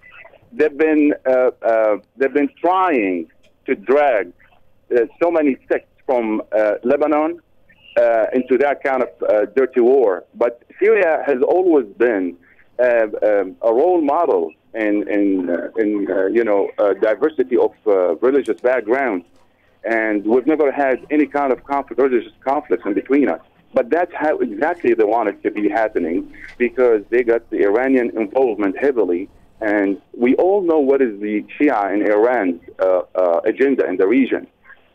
They keep on dreaming of their empire, Persian Empire, and they don't want to lose the Syrian influence in the area, because that will affect Hezbollah in the southern part of Lebanon, and they don't want to lose this kind of influence in the region. So for those that don't understand, Iran is a Shia state, a Shia Muslim state, and they have been supporting the Assad regime for decades, and they also have a group that's been it's a terrorist group, and it's actually formally denominated a terrorist group by the State Department, called Hezbollah, which controls really most all of southern Lebanon. They're the ones who rain missiles down into Israel, and they also persecute the Sunnis and Christians who live in Lebanon. So there's this unholy alliance, as it were, between Iran, the Assad regime, and Hezbollah. And it's been reported, Adrian, that Hezbollah is actually on the ground fighting in Syria. They've left Lebanon and they're fighting in Syria. Do you know that to be true? Absolutely. Hassan Nasrallah, he made it clear that he has a complete... Nasrallah is the head of Hezbollah, just for those who don't know. Hassan Nasrallah is the leader of Hezbollah. Right, go ahead. Yeah. Right. And Iran just recently announced publicly that they have an interest in fighting or aborting the Syrian revolution, because they don't want to lose that strategic interest with the Assad regime. Of course, Hezbollah is the main reason. They don't want to lose, because the Syrian regime, the Assad regime, has always been the transporter for Hezbollah regarding arms, ammunition, and protecting them from any other sects in Lebanon as well. Yeah, so those are some of the munitions, actually, that Israel is now attacking to make sure that they don't go to Hezbollah. So let me ask you this, Adrian. We only have about 5 minutes left. What is it specifically that you would ask the Obama administration and the American people to do? What do you want? You want a no-fly zone? You want weapons? I don't think you want American troops on the ground, do you? Specifically, what do you want from the United States? Absolutely not. Obama has to show the world the leadership, and he has to maintain his credibility, not put it in jeopardy, because he has made it clear. Using a chemical weapon is a red line. I mean, we don't want the world to say that he's colorblind. Of course, he knows exactly what's going on. A red line is a red line, and it has been crossed.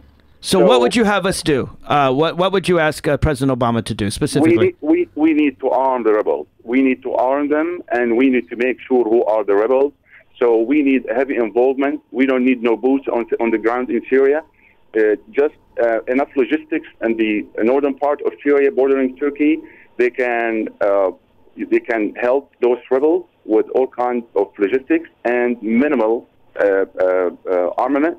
That'll do it, and they have a strong belief that they can topple that murderous regime. Go ahead. I have a guy who would like to talk to you, a young kid from Syria. Please do. Yes. Hi, how's it going? Hi, what's your name? My name is Mohammed. I'm a freshman at George Mason. Mohammed, welcome to the Inside Scoop. Tell me, what are you recently from Syria? Have you been here a while? No, I was born and raised here, but I go to Syria every summer to visit my family. And what have you seen happening there? Well, what I've been seeing happening there is essentially the Arab Spring. I mean, I don't want to, you obviously know all the Arab Spring spread to it, and then you have basically just protests for simple reforms. And these protests were met with, artillery, live ammunition. I mean, in the first couple months alone, a couple thousand people were killed for no reason. And that's when and then eventually you have defected soldiers who refuse to kill their own people, I mean, if Obama right now orders the National Guard to bombard Baltimore. Exactly. They won't do it. Yeah, they won't do it. They defect and instead they protect Baltimore from other soldiers who want to kill. That's what the FSA is, essentially. Right, and Assad is actually using Syrian aircraft to bombard Syrian villages. It's an amazingly disgusting thing that's happening. Do you support a United States no-fly zone to keep Syrian aircraft from bombing Syrian villages? Oh, 100%. I mean, this man is no longer a leader. He's as far as we're concerned, he's an occupying force. He's lost all legitimacy, and he has no support among the people. So the fact that he even has these anti-aircraft carriers is unconstitutional by human existence and human nature. Mohammed, let me ask you this, because I've been calling, of course, for U.S. intervention for more than a year now, but there are people who disagree with me, and now those same people are saying, it's too late. Maybe it should have been done a year ago, but it's too late now. Al-Qaeda has infiltrated the rebel groups. The good Syrian people, 4.5 million are refugees, 1 million outside the country, 3.5 million internally displaced. The good people have all left, and now it's Al-Qaeda and Assad, and whatever we could have done, it's too late. My question for you, Mohammed, is it too late? No, it's not. There are 20 million Syrians. 4 million leave. That means you have 16 million left, good and well, ready. And these are. It's not like this isn't like Iraq where you have America invading. You have the Syrian people literally begging for any sort of assistance. And the thing is, all we've been giving them is food. I mean, what are we going to do? Throw spaghetti at the soldiers? God. What are we going to do with that? It's true. Every day we wait makes it harder and harder and that much more disgusting and more of a volatile situation. But it's better now than in a year. And it's better. It would have been better a year ago too. So every day we wait, we lose more time, more people, and more credibility and trust for future alliance. I mean, the Syrian people are going to know. They're going to remember that America didn't help them. They helped Libya. They didn't help us. They're going to remember that. You make a powerful argument, Mohammed. I want to thank you for coming here. I get goosebumps when I think about what's going on in Syria. And I want to encourage people, if there's still time, to join the protest at the White House right now. Encouraging right now, just drive out to the White House, take the metro to McPherson Square, and join the attack. And I just want to emphasize, no one, certainly not I, certainly not the activists for Free Syria, no one's calling for an American invasion or occupation. This is not Iraq. This is not Afghanistan. I oppose the war in Iraq. I opposed the continuation of the war in Afghanistan for 10 years. This isn't like a backward country like Afghanistan where the people can hardly read. Syria, Adrian was right, was a role model for coexistence, for Christians and Sunni and Shia Muslims and Druze all living together in a very secular country. It wasn't even a very religious country, and it's falling apart. And really, this is the kind of thing where Turkey and Israel and Jordan and all of our allies want us to get involved, Britain and France, and I would like Obama to follow through with what he said, and the red lines were crossed. Thank you very much, Mohammed and Adrian, everyone, for calling in. This is not the last that I'm going to talk about this. I'm going to keep talking about it until finally there's some relief for the Syrian people. Thank you very much for coming here on the Inside Scoop. Thanks so much. I appreciate that. All right, coming up next is a very different kind of discussion, but one that maybe comes closer to home, but it's certainly very important. And that is whether or not we're we're spending too much time on the internet. The irony is that the internet brings us some really powerful things, like these people in Syria giving us frontline accounts of the war going on there because they're not allowing ordinary reporters in, and they're giving us tweets and YouTube things from there. At the same time, we've got crazy conspiracy theories. We just talked about that in the Raucous Caucus that are also on the internet, and some of us can't seem to get off our Facebook accounts. We sort of stick there all day long and can't get out and enjoy the sunshine. So coming up next is author Henry Senkowitz, who's has a new book out called Untangled, to talk about maybe how we should distance ourselves a little bit from the internet and social media. I just want you to stay tuned for that. And also call in if you want to discuss with Henry or with me, 202-889-9797. 202-889-9797. This is Mark Levine. This is We Act Radio. And we'll be right back right after this.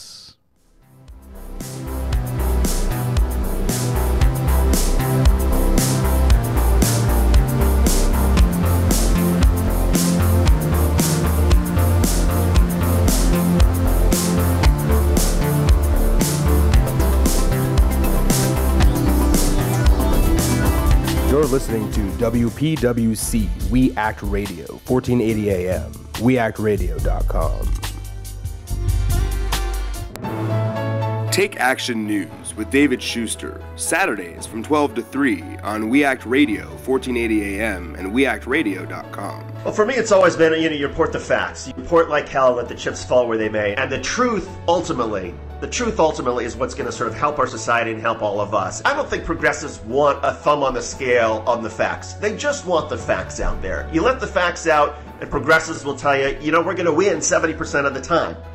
You may quibble with the percentages or whatnot, but I think that's just sort of what progressives are looking for, and I think that's where this all sort of meshes with my interest as a journalist. And my interest as a journalist is report the facts. Here's what's going on. Here's what the facts say. Here's what history says. Here are the lessons we know we have learned. And let people draw their own conclusions. And I think what's so unfortunate right now in the world of broadcast media is I do think that a lot of conservative radio, certainly conservative television, they're not interested in facts. And that's ultimately where I think conservative media is going to have its downfalls, that Americans are hungry. They're just hungry for basic information, hungry for basic facts. You report like hell.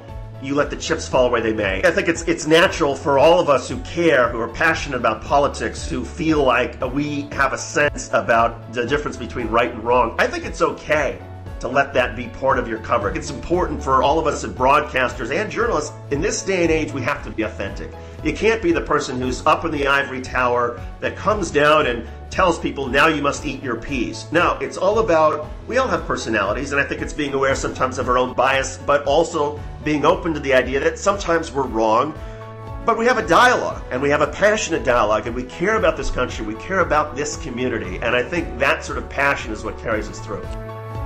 Hear more from David Schuster, Saturdays from 12 to 3 on Take Action News, on We Act Radio, 1480 AM, and weactradio.com. You're listening to WPWC, We Act Radio, 1480 AM, weactradio.com.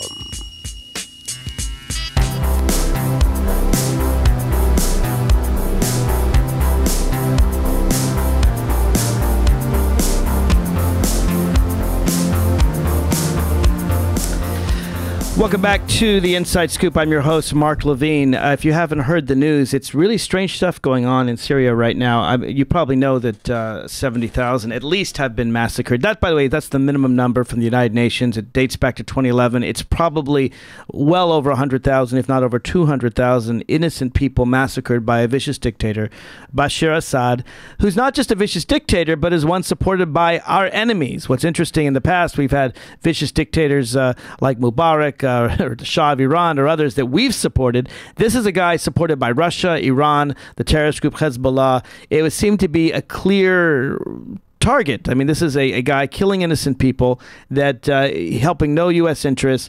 I don't care whether you care for moral reasons or you care for American policy reasons.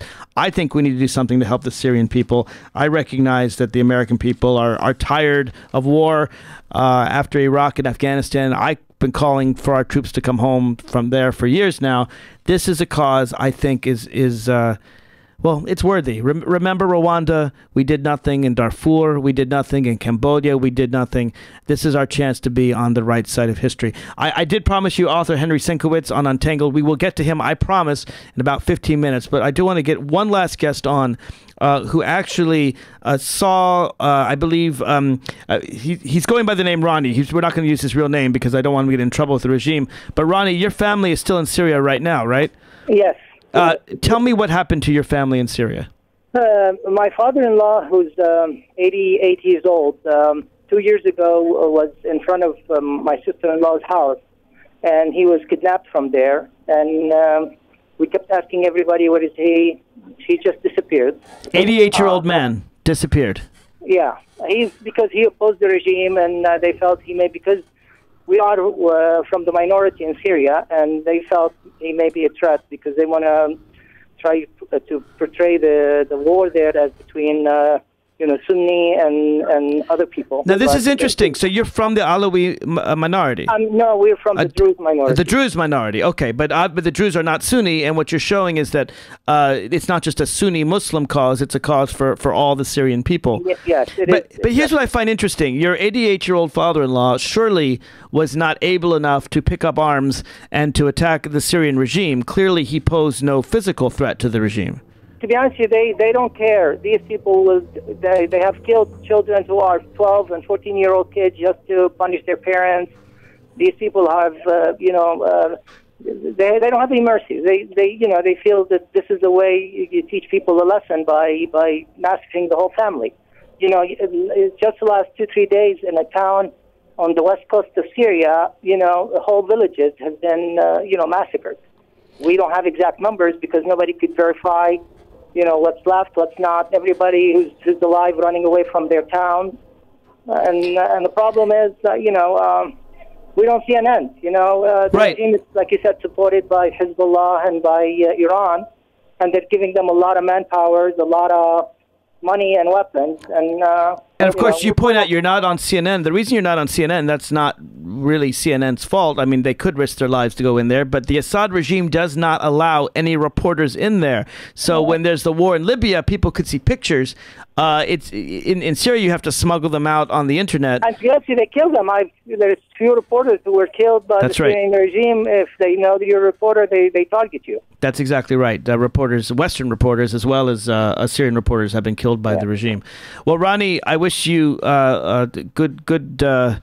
good wishes. I certainly strongly support the United States doing something to help the Syrian people. I personally support a no-fly zone because the idea of I just imagine, and I think hands, to be honest with you, to just even handle that. So because we don't want to procrastinate this war, because the longer it goes on, the more it's going to become a bigger problem. I think you're right. Mohammed brought up an interesting point. He said, what would happen if the National Guard or the Air Force were to bomb Baltimore? If our own American... It's unthinkable. You just say these words. It's unthinkable that American military would attack American cities. You might imagine some renegade soldier, some crazy mentally ill, 1 or 2 people doing something like that. But the idea that a leader would order the military to massacre the people, it's unthinkable in America. And my guess is even though there was a horrible dictatorship in Syria for decades, that in Syria people never thought this would ever get this far. Exactly. We never thought our own army would attack us. So, listen, I support your cause. I will continue to be out there supporting your cause. Anybody who's listening to you could support us by calling their congressmen, and they'll be really great. Yeah, this is called We Act Radio. So go ahead and act. The Capitol switchboard, by the way, and it's Sunday, so you'll probably just have to leave a message. But you could definitely call next week. 202-225-3121 will get you to any member of Congress. Urge them again. No one's asking for an invasion of Syria. The Syrians don't want it. I don't want it. Americans don't want it. But simply a no-fly zone to stop the Syrian aircraft from massacring its own people. Let's remember Rwanda. Let's remember Darfur. Let's remember Cambodia. I believe we have a obligation as the most powerful nation on earth to stop mass murder when we can, and not just because it's the right thing to do, that's the main reason, but also because people will remember, and they'll remember whose side we were on. Were we on the right side of history, or did we stand by while others were massacred? Thank you, Ronnie, for coming here on the Inside Scoop. I appreciate your time. Thank you, Mark, very much, and thanks to all your listeners.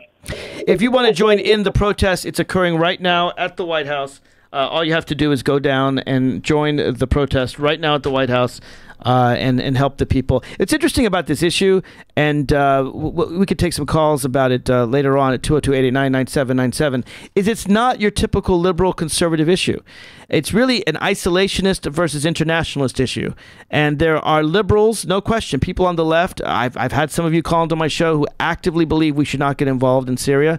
I would argue you're an isolationist. And then the conservatives are split too. There are conservatives that want to intervene and conservatives that don't. So there are people on both sides of this, and it's something that that will always be up for debate. Let's see who we've got on the line here. Welcome to the Inside Scoop. Who's this? Hello, Mark. Yes, you're on the air. Okay, great. I have a very important woman in part of the Syrian revolution. Her name is very well known. Her name is Farah al-Asasi. Okay. And she is going to talk about what's going on. She's originally from Homs. Oh, and, Homs, of course, is one of the cities that has been almost destroyed. Oh, yes. Oh, yes. She's talking right now in Arabic to the group. Okay. Are you going to translate for us? From the Nazi is Bashar al-Assad. She's talking in English anyway. We have a message to President Barack Obama. We would like all our fellow American citizens to hear this message loud and clear. Today, there is a Holocaust in Syria. Holocaust in the 21st century. 3 days ago, hundreds of civilians in the village of Baba and Naba in Banyash at the coast of Syria were burned to death. Civilians were killed by the thugs of the Bashar al-Assad regime and his Shabiha. The whole world watched those civilians, innocent civilians. All of them, hundreds of them, burned to death. And the whole world is watching. Shame on humanity. Repeat me. Shame on humanity. Shame on humanity. Shame on United Nations. Shame on United Nations. Shame on human rights activists. Women and children are murdered in Syria, and the whole world is watching. President Obama, the Assad regime has crossed all lines, red lines, dark, bloody red lines. We call for the United States and the United Nations to take all steps to protect our civilian citizens from the Assad regime, from the Iranian regime, from Hezbollah forces attacking and killing our children and women and innocent civilian people. The Syrian revolution, we will not stop.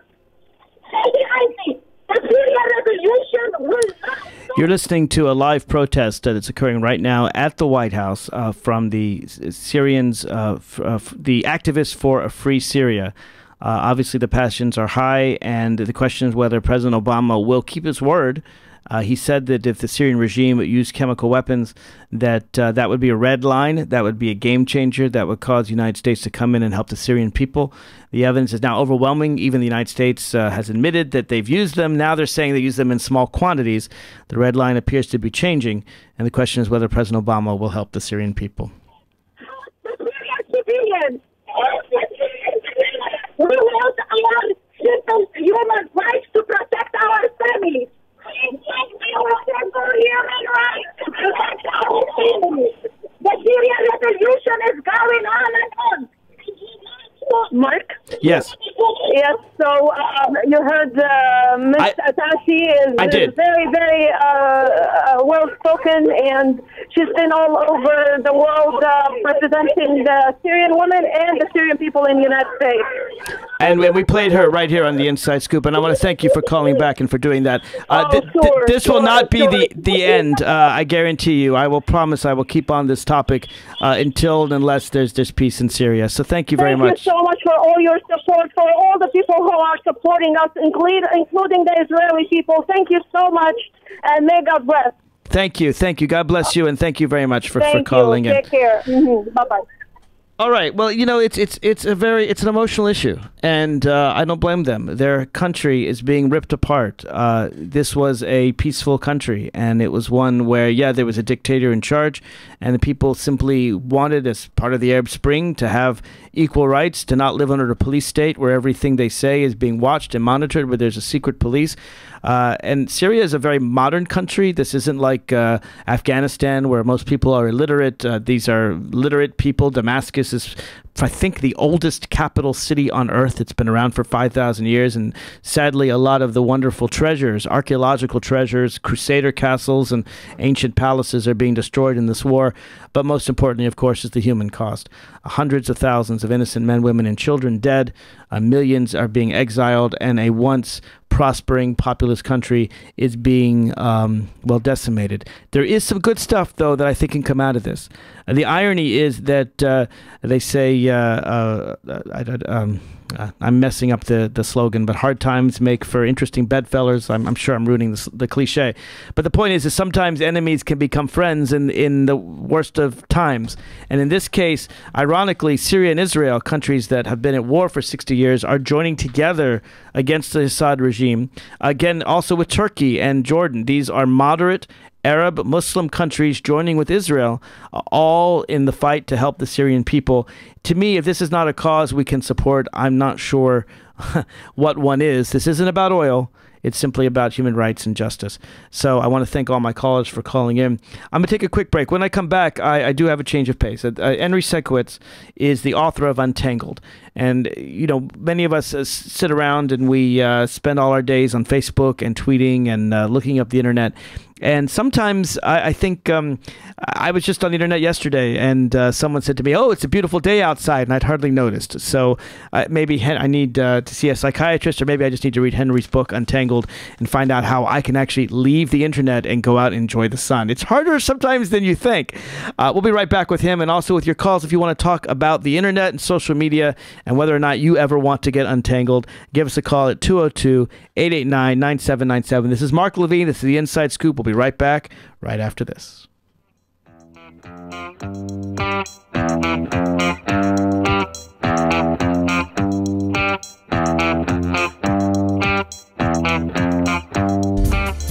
You're listening to WPWC We Act Radio, 1480 AM, weactradio.com. Friends, David Schuster here, and all of us at We Act Radio are so proud of our neighbors here in Southeast D.C., especially one of our partners, the Ark. The Ark is at 1901 Mississippi Avenue Southeast. It's the home to some of Washington's best, including the Washington Ballet, the Levine School of Music, Boys and Girls Club, and the Children's Health Project.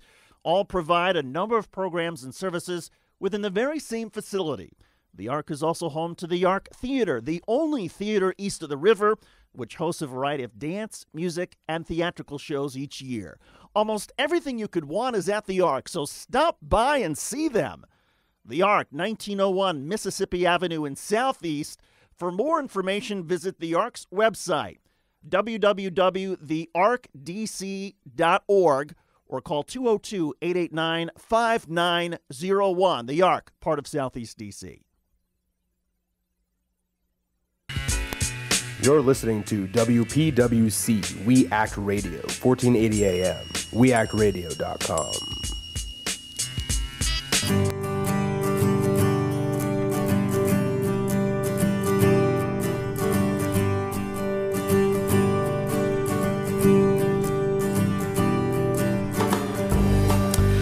Welcome back to the Inside Scoop. So we're going to get away from the horrors of Syria and talk about something that's,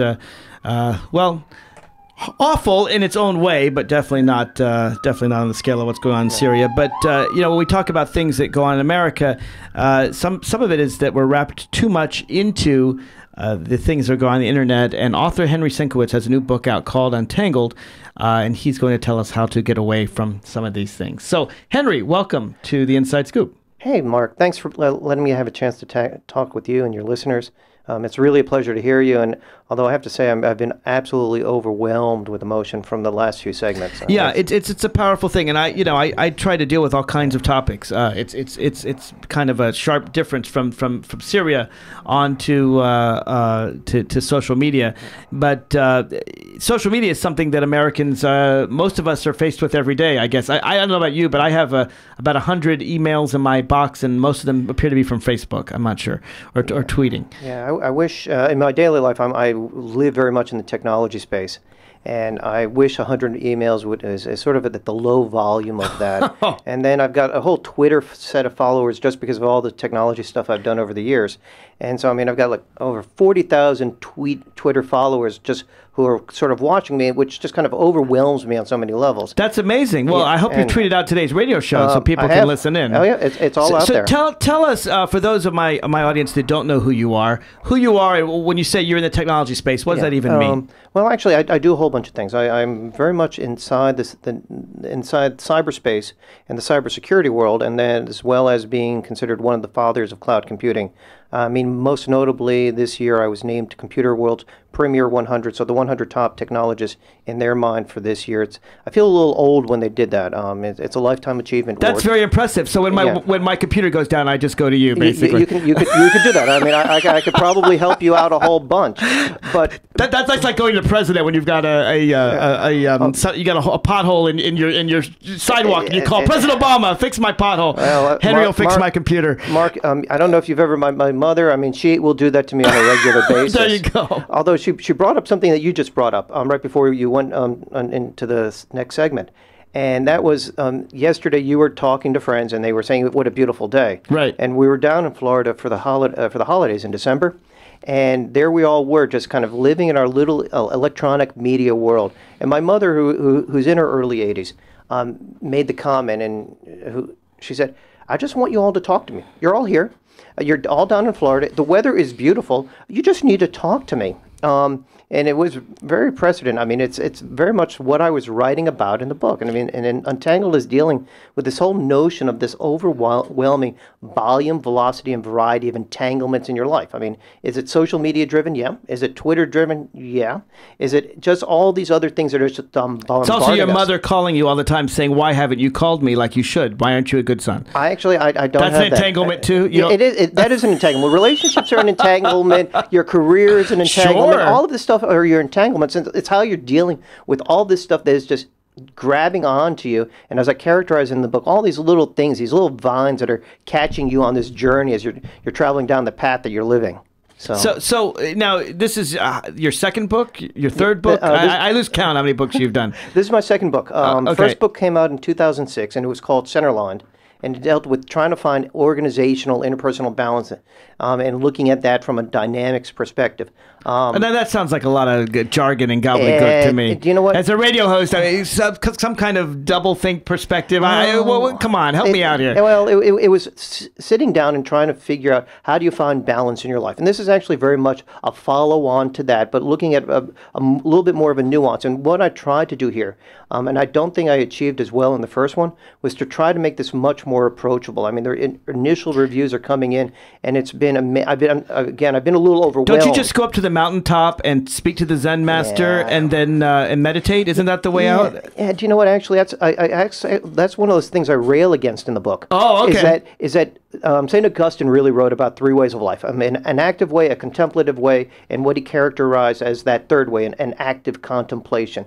And I would say that we all want to have that ladder. I mean, that very last one. We don't necessarily want to be completely active, completely extroverted, maybe to use today's jargon. But see, I can't meditate because I can't do the lotus position. Oh, my knees don't fit that way, and so I don't.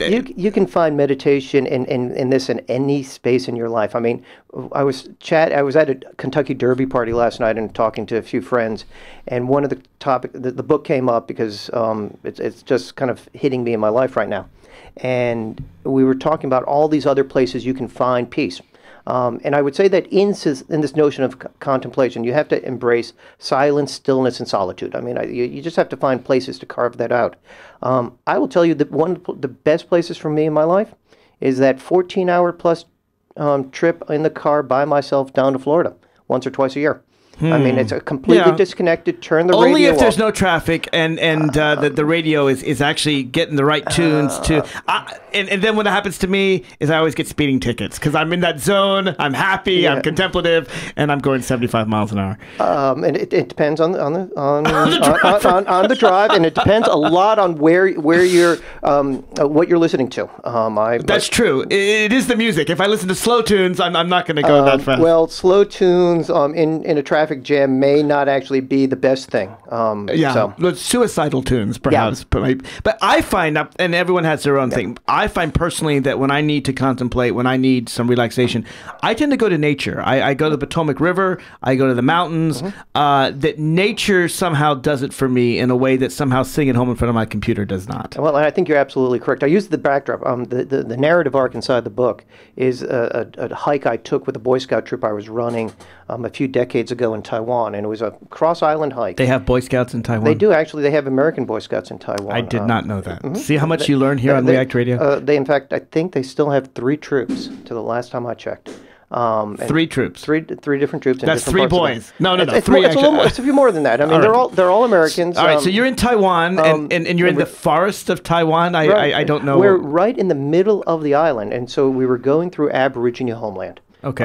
So in again, early 80s, these were people who, in many cases, Japanese was their first language because of the Japanese occupation of Taiwan from the late 1890s until the end of World War II. But it was just an amazing time to completely and totally disconnect and actually take the time to help these young men learn a little bit about themselves and about the world around them. And I just use that as the framework because I think you're absolutely right, Mark. Moving yourself and distancing yourself, doing this active distancing from all of this electronic, always-on world we're living in is absolutely essential. But Henry, if I'm away from my phone or my computer for 2 hours, people keep trying to find me. Right. I hear beeps and buzzes and tweets, and I hear vibrations, and then the phone rings. Help! I can't escape them. Well, but you need to escape because you need to escape to find yourself. I mean, and at times we all get addicted to it. There's something that adrenaline surge, that little shot of dopamine that happens as all of a sudden the bing. Wait, hold on. I gotta get my phone here, Henry. The old AOL thing, you've got mail, just could be one of the biggest charges in your life. I mean, unfortunately, now 60-80%. That was pre-spam days. Yeah, that was when getting mail was exciting. Right. I mean, as opposed to the 60-80% of the internet traffic being spammed today. Right. Exactly. But I got Viagra, proposed to me, and a Nigerian prince really wants to talk to me. Well, I think I could have made a lot of money over the years by all of these investments that have come my way. But the problem was that they, like so many other things, were just false and misleading. So this book, it's a fictional account based on reality? No, it's actually a narrative. So it really starts in 3 phases. It talks about the notion of entanglement and how we are sort of overwhelmed by all of this stuff. The career, the relationships, the physical, the spiritual things, and okay, you've convinced me. I think everyone's entangled. Yeah. So then move on. What do we do about it? Then I pull it back a little bit, and then I say, I talk about the concept. How do you embrace silence, solitude, and stillness? And then as some of the big pillars of untangling yourself through active contemplation, and then putting it inside the framework of a conceptual, a continuous nature of going and looking at contemplation in your life.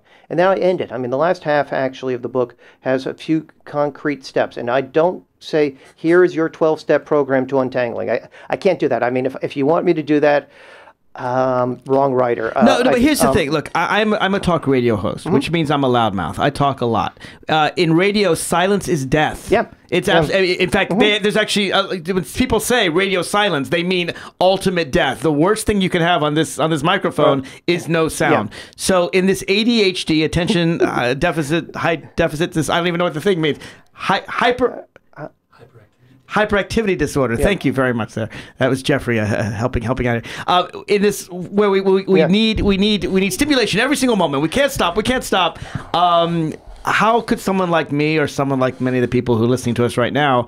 I mean, you can't turn off your phone and your TV, can you? Well, yes, you can. No, they don't have off switches. No, they do have off switches, and sometimes you actually need to take those off switches because you know what? I mean, you have to make a choice. I mean, you can either be completely entangled like that, and then you get to end up being entertained by life, or you can find that distance and end up being able to give yourself that emotional cleansing, cleaning out that system to figure out how you actually engage in it. Did you ever watch The Office, the TV show? I do. Okay, one of my favorite episodes of The Office is they've got Ryan. I don't know if everyone who knows the characters of The Office, but Ryan's like the intern. He's one of the younger people in the office, and of course he's into technology. And he's bringing his iPhone, as I would, to a bar. They're doing a trivia game.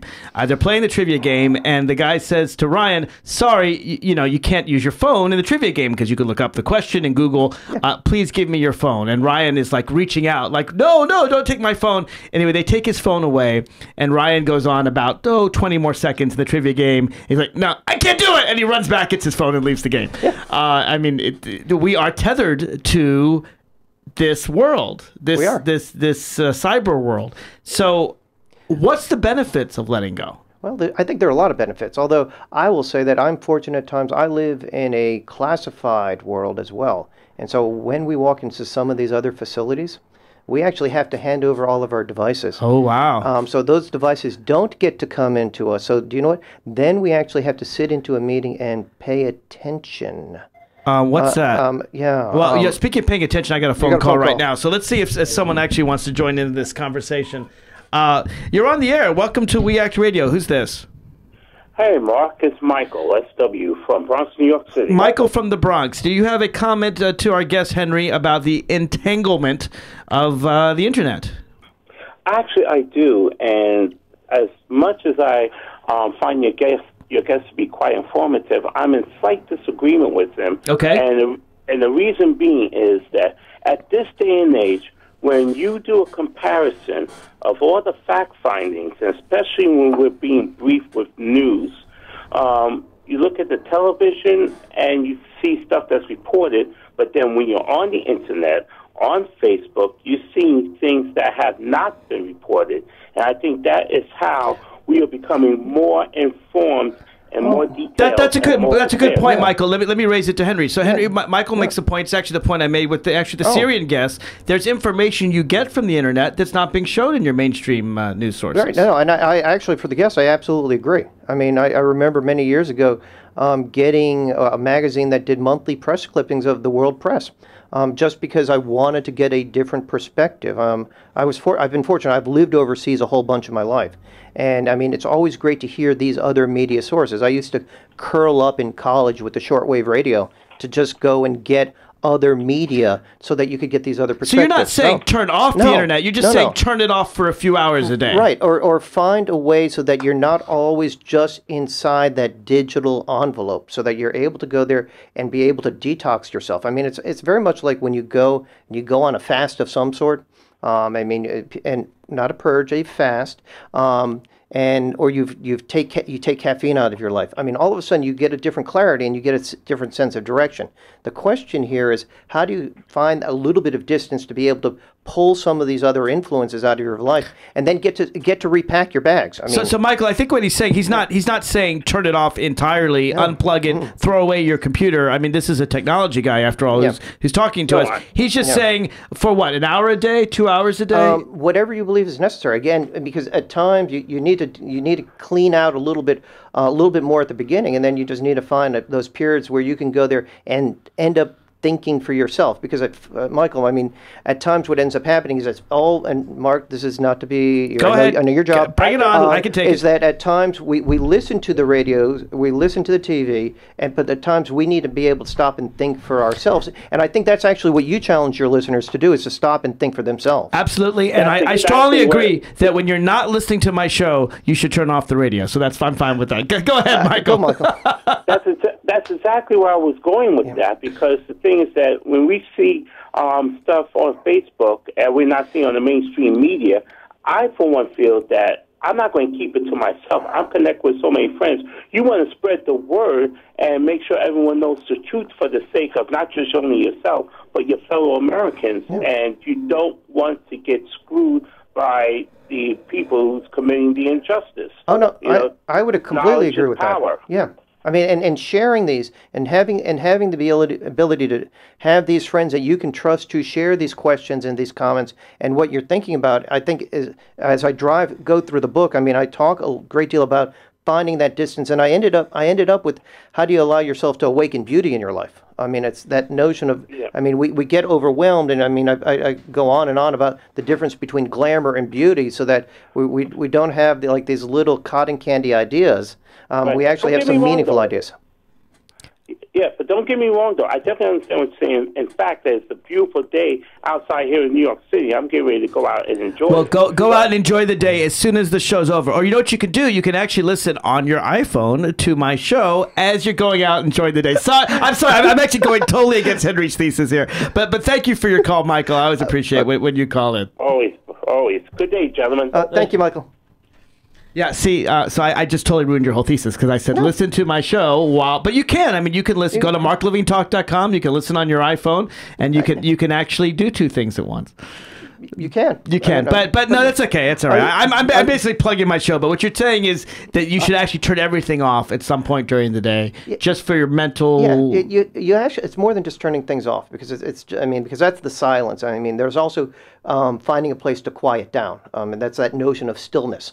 So that wait, silence and stillness are different things? They are. What's the difference between silence and stillness? Well, and solitude. And solitude. And solitude. So that you this sounds like confinement. I don't know about this. It's not confinement. Well, if you find being with yourself and just by yourself confining, it is confinement. I guess so. Well, I guess it depends if you're in some small dark room with the doors locked or not. Well, one would hope not. One is actually hoping that you're outside enjoying the beautiful nature around you. What is? I got what solitude is. That's being alone. What's the difference between silence and stillness?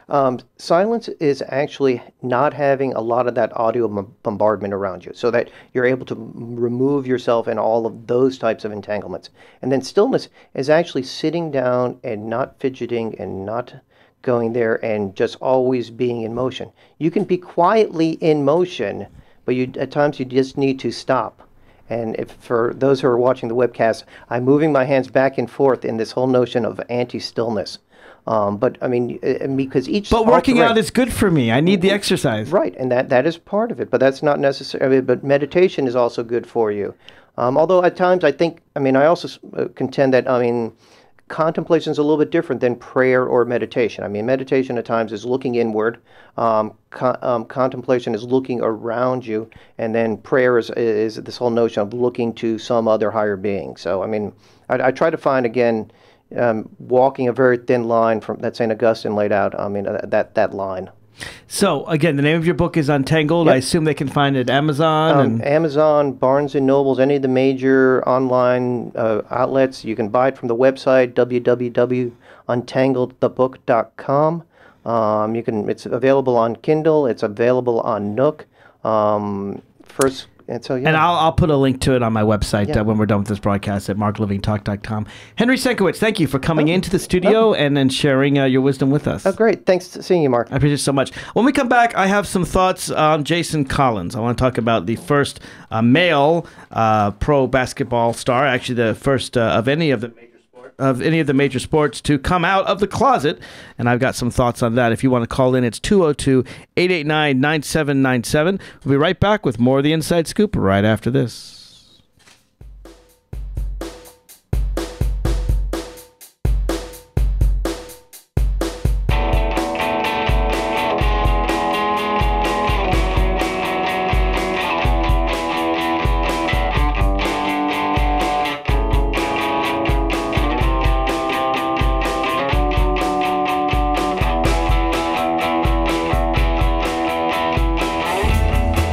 You're listening to WPWC, We Act Radio, 1480 AM, weactradio.com. Hello, my name is Jim Gray, and I am a judge of the Superior Court in California and a former federal prosecutor in Los Angeles. I would like to talk to you for a moment about marijuana. Did you know that since the federal government first banned marijuana in 1937, usage in this country has actually gone up by about 4,000%?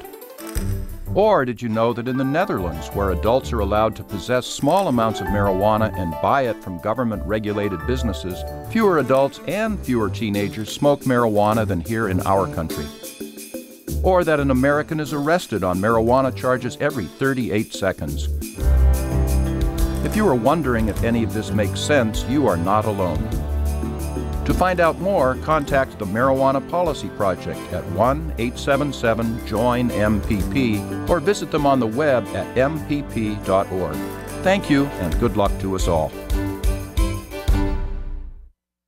Hello, this is Julia Louis-Dreyfus, and I want to tell you about my new favorite discovery, Yosemite National Park. I recently went there with my husband and children, and we walked the trails to see the breathtaking waterfalls, admired the grand meadows, and giant sequoias. But the future of our national parks is uncertain. Many challenges face our parks today, from polluted air and water to development threats outside their borders and inadequate funding to protect our national heritage. That's why the National Parks Conservation Association recently completed a decade-long assessment of the challenges facing our national parks, along with proposed actions that will ensure our children and grandchildren will be able to enjoy the parks as we have. Our national parks have inspired Americans for nearly 100 years. As we approach the centennial of the National Park Service in 2016, please join us in helping to protect our national park legacy. Find out how at www.mpca.org. You're listening to WPWC, We Act Radio, 1480 AM, weactradio.com.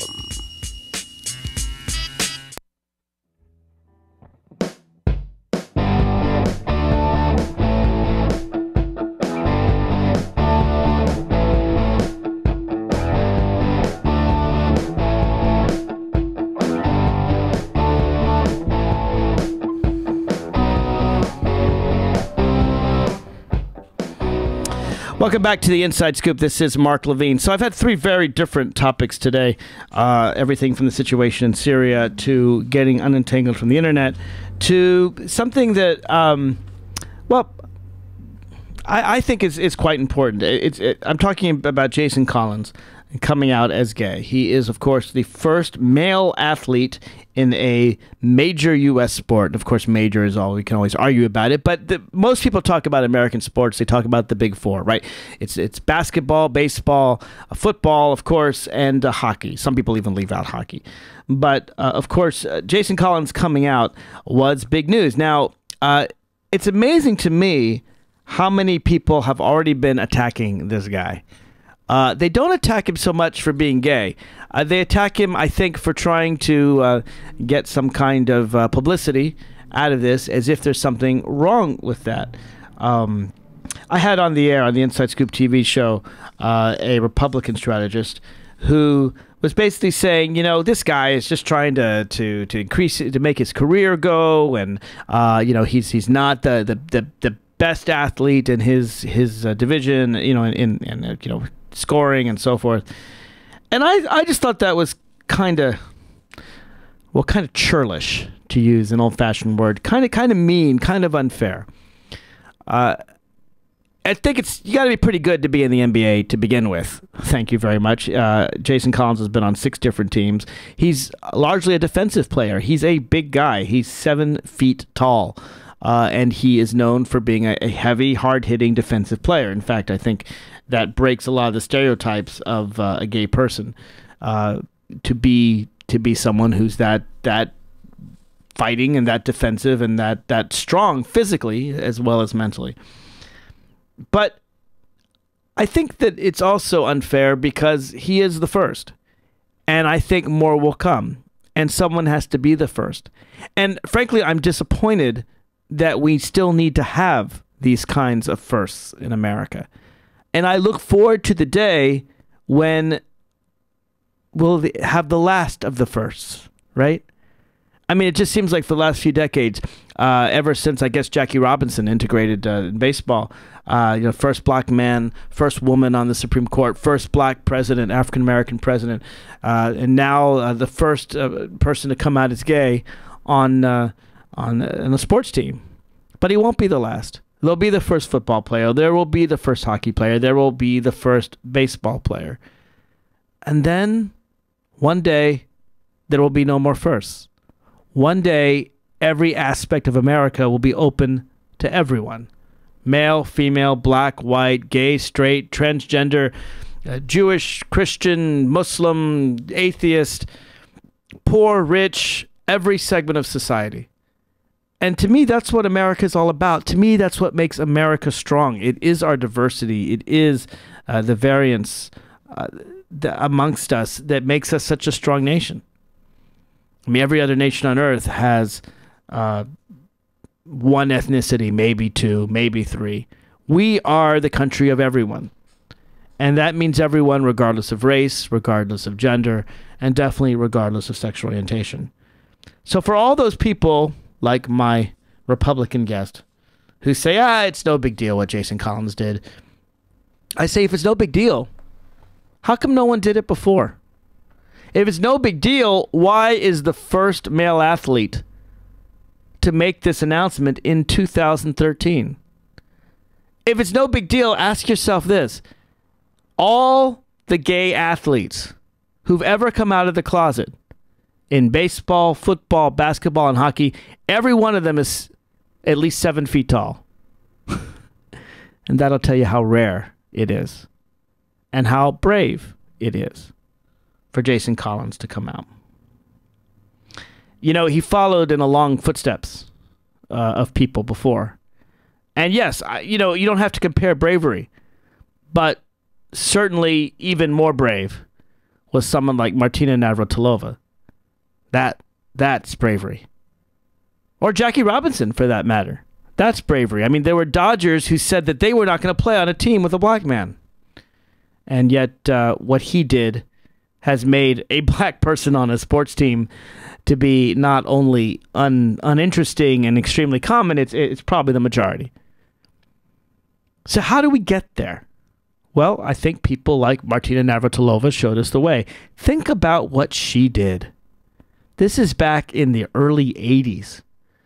I think the only person to come out of the closet that was an athlete before her was Billie Jean King, and she was outed. She was outed against her will in the early 70s. But Martina Navratilova was an immigrant from Czechoslovakia. She was a woman from then communist Czechoslovakia behind the Iron Curtain looking to have freedom in America. And 9 days before she's to become an American citizen, and in that day, being gay could very well affect your chances of becoming an American citizen. 9 days before her hearing, she was not outed. She was not forced out. She told the truth about herself at a time when the Women's Tennis Association was against her coming out, told her not to come out. And yet she did. She told simple truth that she's lesbian. And in doing so, she lost endorsements. She lost a lot of money. She lost millions and millions of dollars. But she told the truth. And then she went on to be the single winningest tennis champion in world history. I forget, did she win 86-1 or 90-3, whatever it was. She won well greater than 90%, probably closer to 98 or 99% of all her matches. She's a very good tennis player. But she also is someone with a lot of class. And when Jason Collins came out, she wrote a beautiful piece that didn't even mention the things that she had done. She played down her accomplishments. She said, well, I was in an individual sport, which is true. She was an individual sport. I'm a woman. It is easier, no doubt, for a woman to come out of the closet as an athlete than a man.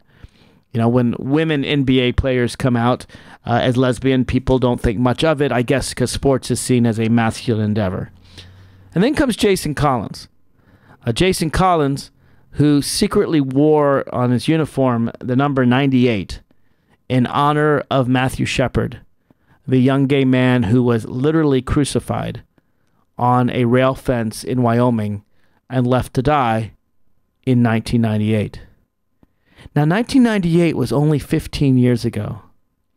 And I want to reflect on how far we've come since the days of Matthew Shepard. In 1998, it was not that hard for two young men to take a third young man and, crucify him for being gay. But there's something really meaningful, I think, about a 7-foot-tall black basketball player wearing a jersey to remember a 5'2" young white guy in Wyoming who's crucified on a fence. It shows to me that being gay is in all cultures, in all peoples. Doesn't matter whether you're tall or short or black or white or young or old. Doesn't matter whether you're in Wyoming or in Washington, D.C. When you think about it culturally, Matthew Shepard and Jason Collins could not be more different from each other. And yet, what a gesture for Jason Collins to remember Matthew Shepard in this way. In fact, Matthew Shepard's parents were quite moved by Jason's gestures. And I'm sorry for all the people that say, well, you know what, he wasn't that good a player anyway. There's all kinds of players in the NBA. I have no doubt we're going to see some stars come out eventually. But the irony is that the stars are the ones that are getting the big endorsements. They're the ones that get all the advertising contracts and the millions of dollars. And frankly, it's a lot harder for them to come out. When you come out and you're a big star, you lose a lot of money. Martina Navratilova lost a lot of money. And yet she came out. And we're finding in the media, I've long known Anderson Cooper was gay, but he just came out. Good for him. And it was an amazing thing for me to watch and listen to Anderson Cooper talk with a number of people about Jason Collins coming out and mentioning, ever so matter-of-factly, his own journey, his own decision to come out publicly.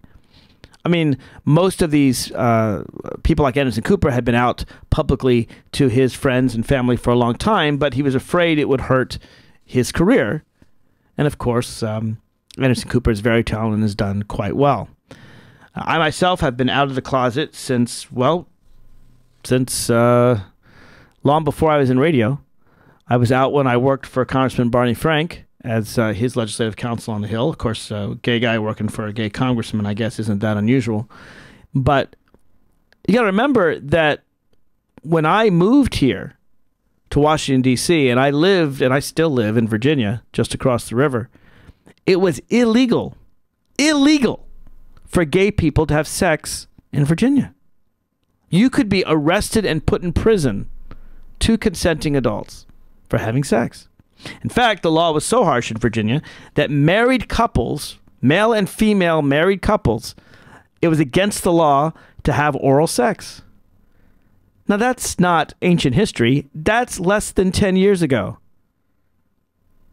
So we have come an amazingly long way. And I think sometimes when you've come away in civil rights, and you look at the fact that Rhode Island becoming the 10th state to allow gay people to marry got almost no news at all. And Delaware's around the corner. And New Jersey's around the corner. This used to be big news. And now, nobody notices. And that's a good thing.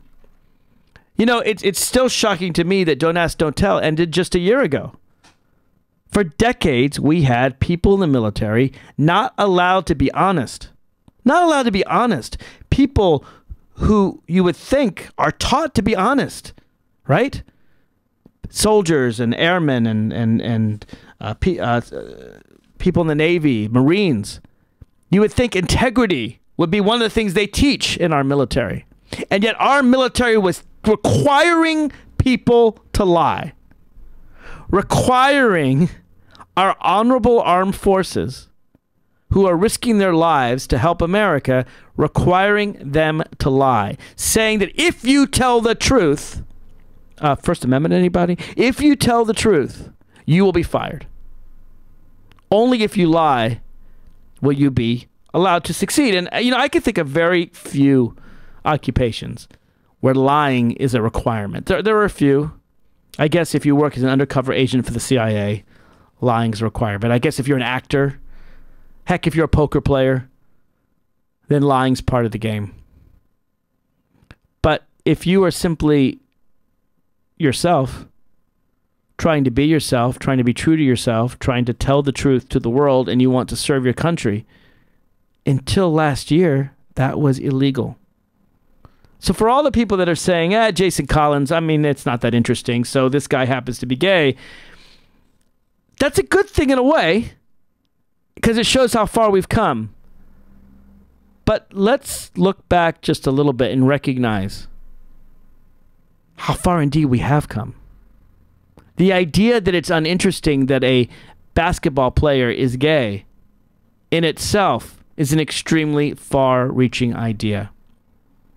Mahatma Gandhi once said, "First they ignore us, then they ridicule us, then they fight us, then we win." I would add one more line to Mahatma Gandhi. I would add the last line, then they ignore us. You see, ignoring gay people or black people or women or the disabled or poor people or people of various religions, ignoring it first is a bad thing. It's a way of pretending they don't exist. What was Don't Ask, Don't Tell? It was pretending that gay people do not exist. Just recently, the Iranian dictator Ahmadinejad came to the United States and spoke at Columbia and was asked about gay people in Iran. He said, "We have no gay people in Iran." Heck, I can remember back when the Soviet Union was falling apart and the first joint interview between a Russian and American audience. I remember it was the Donahue show and his Russian counterpart. And one of the Americans asked one of the Russians about gay freedom in Russia, and they said, we don't have gay people in Russia. Ignoring gay people, just like, frankly, blacks were ignored. In the South, you can go back to 30s, 40s, 50s, heck, even the 60s. There'd be the domestic in the room, right? And that would be an African-American woman or man serving a rich white family. And they would talk about all kinds of things, and the person in the room was ignored. It was like they didn't exist. Ralph Ellison talked about an invisible man, meaning the African-American in the room and not noticed. Almost like you would feel free to talk about anything in front of a dog. White people used to feel that way about black people. Men used to feel that way about women. Women would be in the room, but they weren't seen as fully human or fully equal or whatever, and they wouldn't be noticed. When Thomas Jefferson said all men are created equal, I don't think he was thinking about women. Women, African Americans, gay people were ignored. First, they ignore us, says Gandhi. Next, they ridicule us. When African Americans wanted full and equal rights, when women wanted full and equal rights, when gay people want full and equal rights, they are ridiculed. Ridiculed. The idea that a black man could have the same rights as a white man, even Lincoln couldn't quite fathom that. That a woman could also vote and could make decisions as well as a man. That gay people could get married just like straight people. Ridicule. What a ridiculous idea. What a crazy notion. Equality under the law. First they ignore us, then they ridicule us. Then Gandhi says they fight us. Right now, it's no longer crazy that gay people can get married, that women can vote, that black people can be citizens and free, independent human beings. Now that we've gotten past ignoring and ridicule comes the fight. But then, Gandhi says, then we win. First they ignore us, then they ridicule us, then they fight us, then we win. And we're seeing in gay civil rights a transition from the fight to the win, to where even many Republicans are giving up, where Senator Portman, a conservative Republican from Ohio, has a son who's gay, and suddenly he doesn't want to fight anymore. Dick Cheney, evil on any progressive scale, horrible person, and probably someone who is committed a traitorous act in outing a CIA agent. I mean, no defense of Dick Cheney here. But his daughter's gay. So on that issue, he's okay. The more people come out, the easier it is for the next generation to come out. Coming out is not an easy thing to do. I can say so personally. But the more gay people, the more lesbian people, the more transgender people, the more people come out of the closet, bisexual as well, the more people realize this is just an ordinary difference of human existence. And it makes it easier for everybody else. I did a YouTube interview on the Inside Scoop back in 2008. Seems like ages ago, 5 years ago. I did it as a joke, but a very meaningful joke. I did it as satire. I did a clip on why I thought, or I argued, we should ban left-handed marriage to keep left-handed people from marrying. Because I argued, what's left-handedness? It's a perversion. It's different. It's not normal. And it isn't. 90% of the world is right-handed. 90% of the world is straight. Left-handedness, while natural and genetic and something you're born with, is something that's different. It's abnormal. It's not usual. It's a perversion. And indeed, as I pointed out in the video, there was a time when left-handedness was considered sinister. In fact, the word sinister is from the Latin for left-handed. In fact, if you look at the French, maladroit, you know that word that means clumsy? What does it literally mean? It means not to the right. Listening, people who know French out there? Maladroit, not to the right. Maladroit. You're left-handed, you're clumsy. You're sinister. My own grandfather, by the way, growing up in New Orleans in the 1920s, my own grandfather was left-handed, and yet was required by his elementary school teacher back 80, 90 years ago, required to use his right hand to write because the left hand was wrong and right was right. And to the day he died, my grandfather did everything with his left hand. He ate with his left hand. He fished with his left hand. But he continued to write with his right hand. He was forced against his nature to write with his right hand for no reason whatsoever. And that's what people have been trying to do to gay people for years and years and years. Force gay people to act against their nature in ways that made straight people feel better. So I did this video, which you can still find. Go to youtube.com sometime and type in ban left. And you will see my impassioned argument for why we shouldn't let left-handed people marry. And what's funny about the video, funnier than the video, is the comments. Because 2/3, 3/4 of the people realize it's satire, realizing I'm making a point about gay rights at the time I'm talking about left-handed people. And then maybe 1/4 of the people don't get it at all and think I'm attacking left-handed people because I don't break a smile. I try very hard not to. I'm doing my full Colbert-like function. And they can't understand why I'm so nasty against left-handed people. The best part of the video is the caller, young man by the name of Jose. He was not a plant, I assure you. He was a young man who called into my show, who could not understand why I wanted to stop left-handed people from marrying, but at the same time he wanted to stop gay people from marrying, and he couldn't tell the difference. The point is this. Coming out of the closet, whether it's gay, today left-handed means nothing. Today, the difference between men and women wanting men's jobs, still there's a little bit of that, but much less. First they ignore us, then they ridicule us, then they fight us, then we win. And then, I'm going to add to Mahatma Gandhi, they can ignore us again. Because the issue is not whether you're gay or straight. The issue is not, oh my God, Jason Collins hogging the microphone saying he's gay. What a prima donna. When enough athletes come out as gay, it will again be a non-issue the way it should be. The way it shouldn't matter whether a player is black or white. For Jackie Robinson, it was a big deal. Today, it's not a big deal. And I look forward to the day when it will never again be a big deal. And that will be when America has truly grown up. If you want to call in, it's 202-889-9797, 202-889-9797. This is Mark Levine. This is the Inside Scoop. You can follow me on Twitter at Mark Levine Talk, or go to my website, marklevinetalk.com, and type whatever you wish. We'll be right back with more right after this.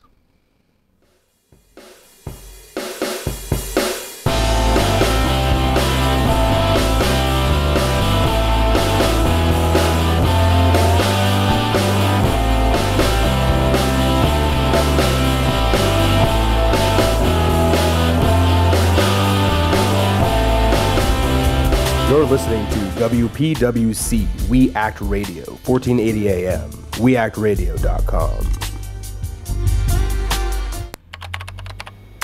My name is Joe Thompson. I'm 29 years old and have a career that I love as a systems analyst. Career. It still sounds cool to say that word.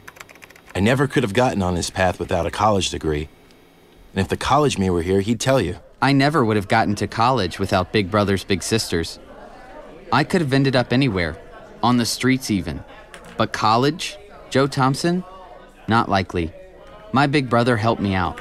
He taught me I could do anything, at a time when a lot of people were saying just the opposite. And to a 7-year-old, that means a lot. My big brother's name is Phil, and Phil is the reason that this 7-year-old grows up to be a systems analyst. Whether you donate money or time, you're helping Big Brothers Big Sisters help a child. And that can last a lifetime. Start something today at bigbrothersbigsisters.org. Brought to you by Big Brothers Big Sisters and the Ad Council. You're listening to WPWC, We Act Radio, 1480 AM, weactradio.com.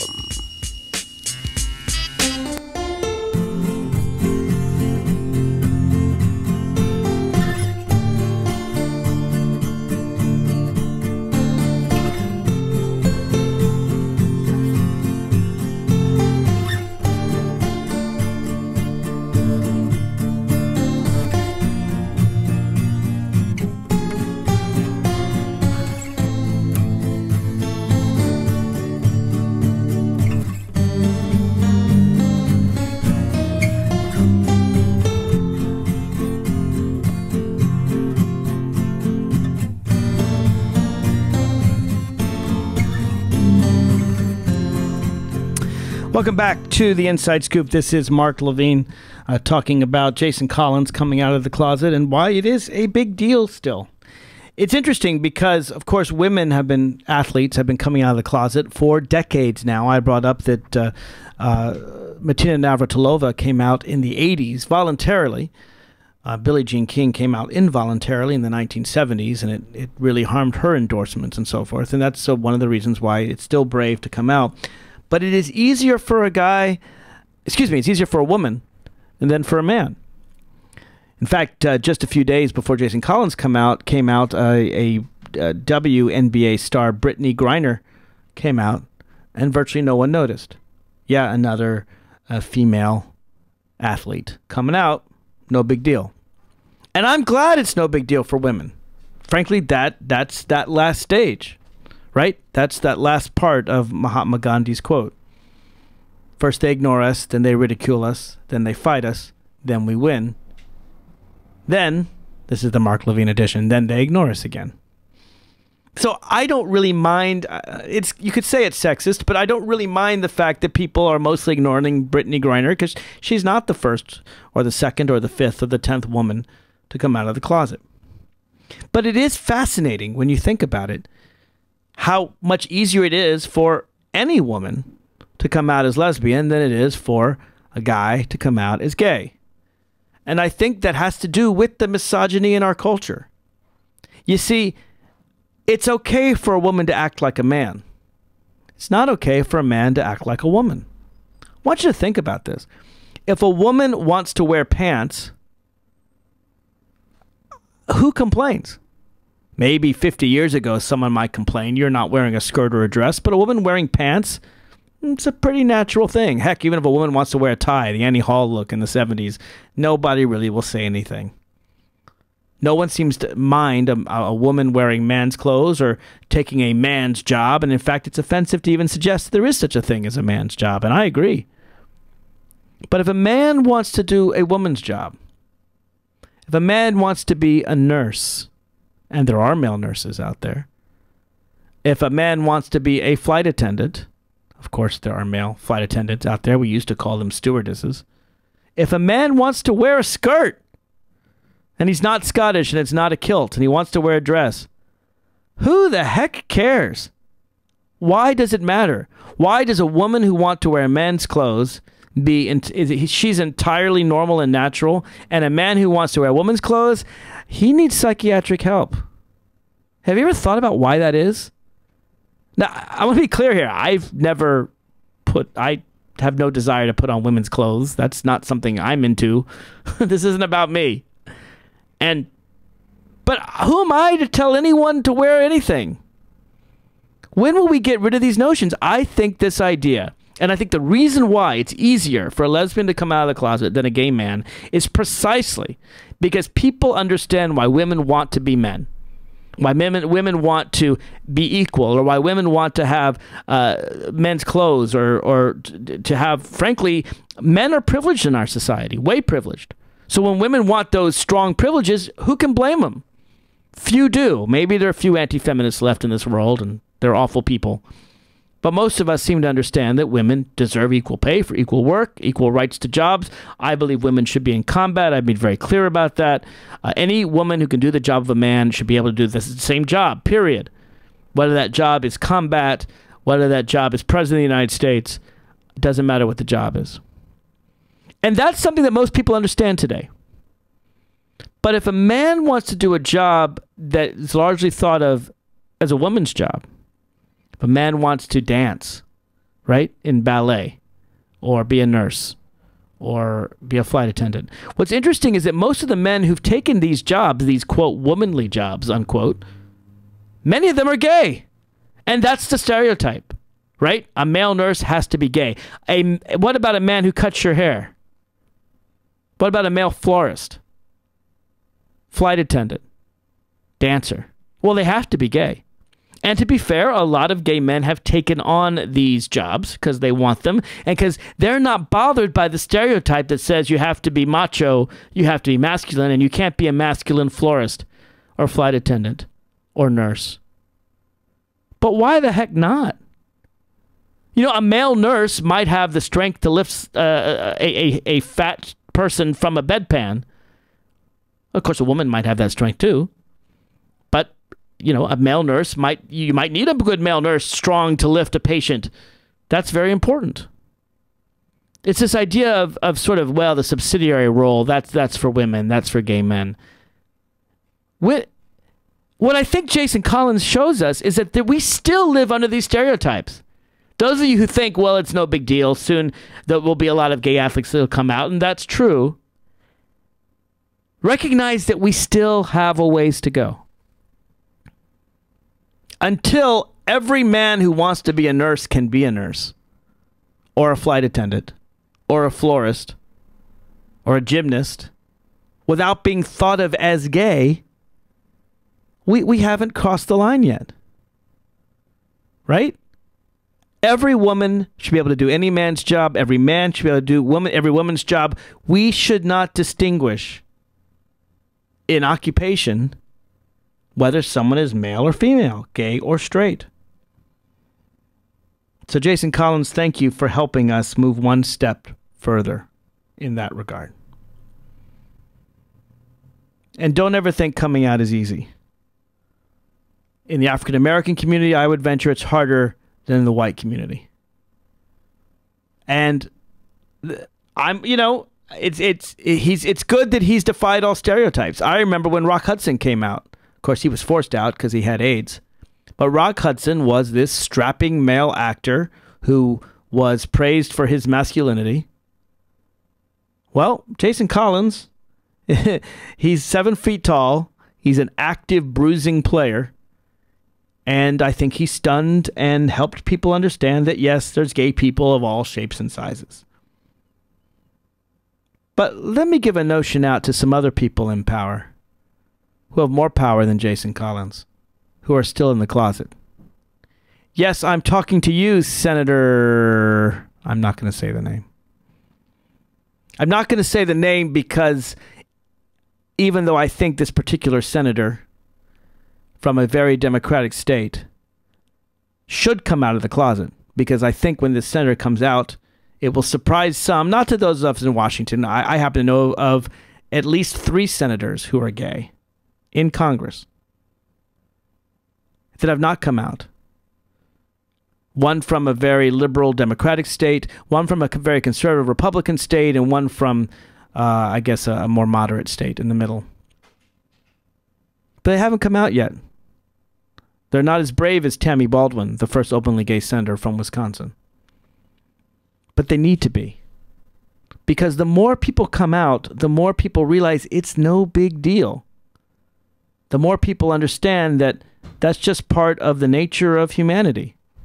And the easier it is for that kid in school to live his or her life and not be taunted and not be mistreated. To this day, 1/3 of the teenagers that kill themselves are gay. And we know 1/3 of teens aren't gay. But they're highly represented in the suicide population. Once people understand that, yes, people of all stripes are gay or bisexual or lesbian, then it's a lot easier for that next generation. Martina Navratilova made it easier for Jason Collins. Jason Collins will make it easier for the football player, the hockey player, the baseball player to come out. And they will. We already have ex-football, ex-NFL players, ex-NBA players, ex-baseball players who've come out of the closet. But Jason Collins was the first male athlete to come out who was still actively playing. And I hope it helps his career. No doubt it hurt Martina Navratilova's career. But I hope we have reached the stage where it's a plus for Jason Collins, who is 34 years old and is not, he's not the top rung of players. But he's steady. He's been on 6 different teams. I hope it helps him. I hope teams work hard to get a gay player. I got to tell you, it's partly, I think, because the teams have shown that they can support gay people, that it's been easier for people like Jason Collins to come out. The NHL made it very clear, the National Hockey League, that they supported gay players coming out. You had some terrific straight football allies write very strong words to make clear that they would support their colleagues coming out, that again made it easier for Jason Collins to come out. And Jason, to his credit, mentioned in the Sports Illustrated article that all of you should read, mentioned and praised all the people that came before him. And the other thing that he said that I think is really important is that he wanted to come out on his own terms. There's a huge difference between the National Enquirer outing you and following you and watching your every move and then disclosing in some sordid way that you happen to be gay or lesbian, and you coming out on your own terms, bravely saying, yeah, I'm gay, what of it? There's a huge difference. And Jason now no longer has to live in fear. See, what I think straight people don't understand is that gay people are, before they come out, constantly live in fear. Who knows? Who's going to out me? Who's going to keep me from achieving what I want in my career or my life? Who's going to tell my family? It's like you've committed a crime, only you've done nothing wrong. But once you come out, all those fears go away. I mean, look at someone like Anderson Cooper, right? People whispered all the time. And now he's out, and it's no big deal. And there's a certain self-satisfaction, there's a certain self-worth in being able to honestly say who you are. And that's what Jason Collins did.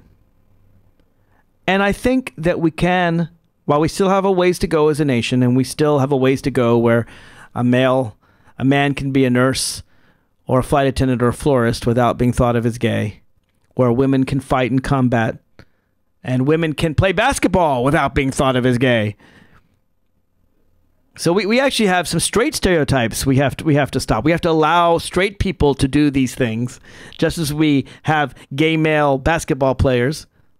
We need to have straight female basketball players and not be worried about that. We need to have straight male ballet dancers, just as we know we have some very brave gay men and women fighting in combat and serving their country in the military. So we still have a ways to go. But if you ever want to look back and see how far we've come, well, just look at Jason Collins. In any civil rights movement, you can always look back and forward. You should always look back and forward. You should always recognize how far we've come. You should always recognize how far we have yet to go. And yet with Jason Collins, I think it would be unheard of just 5 years ago for a male athlete to decide to come out on his own without being outed by some sordid tabloid newspaper. And it's because Barack Obama now supports marriage equality. It's because the majority of American people now support marriage equality. It's because figures like Anderson Cooper have come out. It's because of Will and Grace. It's because our culture has changed. I got a call on the line. Let's get to that real quick before I sum up. Who is on the line here? Welcome to the Inside Scoop. Hello, this is We Act Radio. Mark Levine, you're on the air. Is this, I don't know if this call is meant for the air. I don't hear anyone. Oh, wait. Turn off the mute button. There we go. Who is this?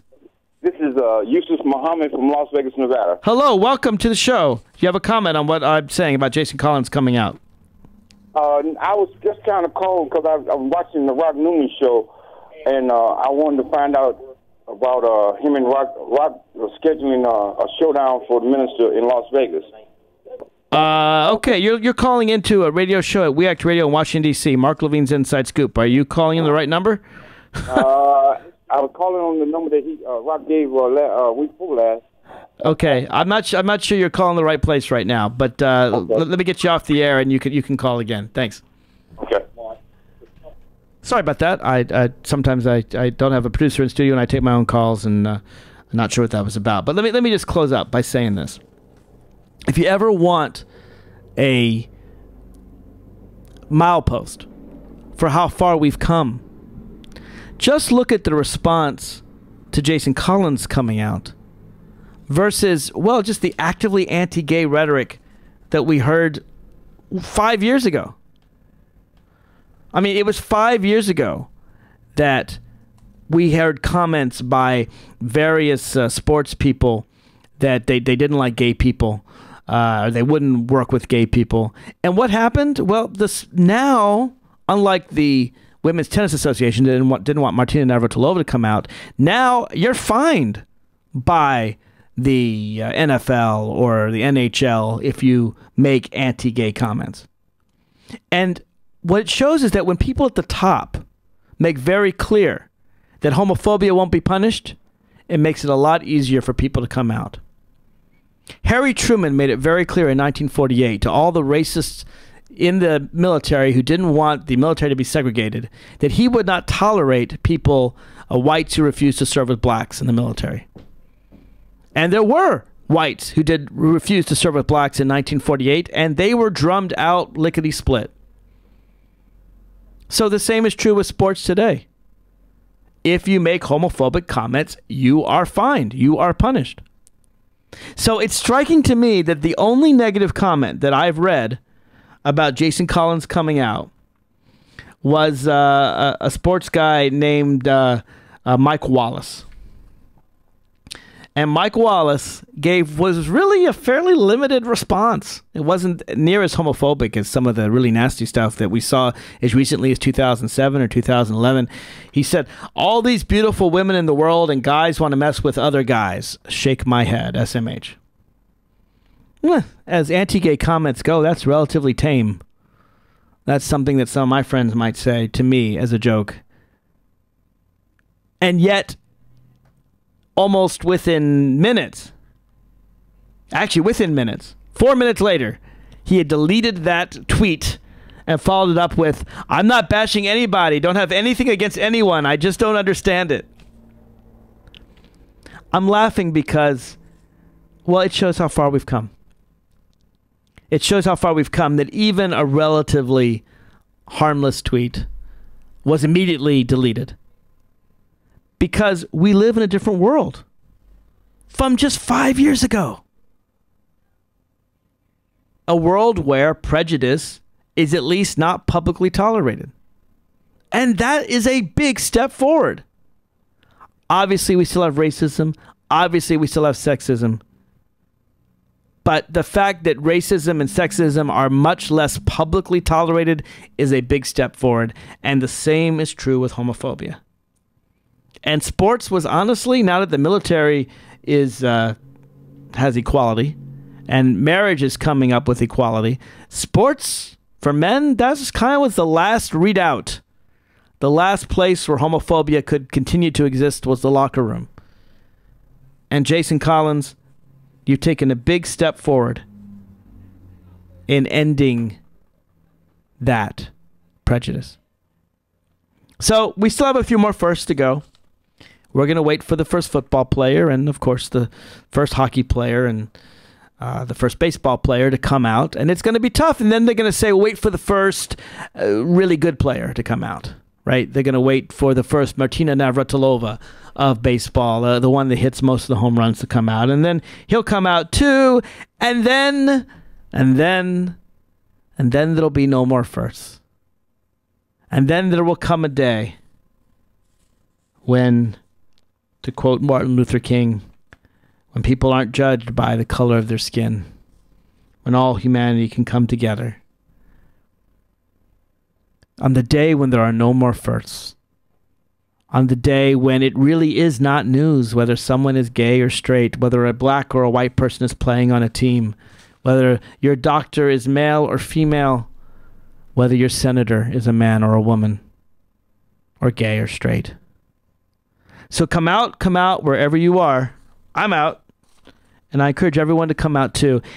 When you come out, you're not just helping yourself, and you are helping yourself. It's a lot easier to live the truth than a lie. It's very, very hard to keep up with that lie. But you're helping generations to follow.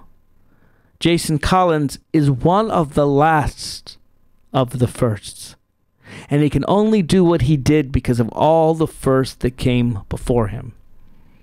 So if you're listening, 3 senators in Washington who are still not out of the closet, 2 of you I know could come out right now and have no political harm to you whatsoever. You live in states that are solid blue states, solid progressive states, states that would welcome your coming out. And frankly, you have no excuse not to do so. One's a Democrat, one's a Republican. And to you, Senator, that's from a solid red Republican state, I understand why you're in the closet. But I look forward to the day when even you can come out. That day, eventually, still not too far away, when all men and women are created equal and are endowed by their Creator with certain inalienable rights to life, liberty, and the pursuit of happiness. Jason Collins, you've taken us one step forward to fulfilling Thomas Jefferson's words in Declaration of Independence, and I personally want to thank you for it. And I hope you're listening, like all the Washington Wizards, to We Act Radio, AM 1480. This is Mark Levine. This is The Inside Scoop. I hope you enjoyed the show. If you want more information on me, you can follow me on Twitter at Mark Levine Talk, MarkLevineTalk. You can go to my website, marklevinetalk.com. Follow me on Facebook. Friend me. I'll friend you back, I promise. Go to the Mark Levine fan page. And I'll be back, of course, next week, right here at We Act Radio for the Raucous Caucus at noon and the Inside Scoop at 1. Until then, this is Mark Levine signing off. Next up is Maya Rockymore, and you're going to hear from her just 2 minutes from now.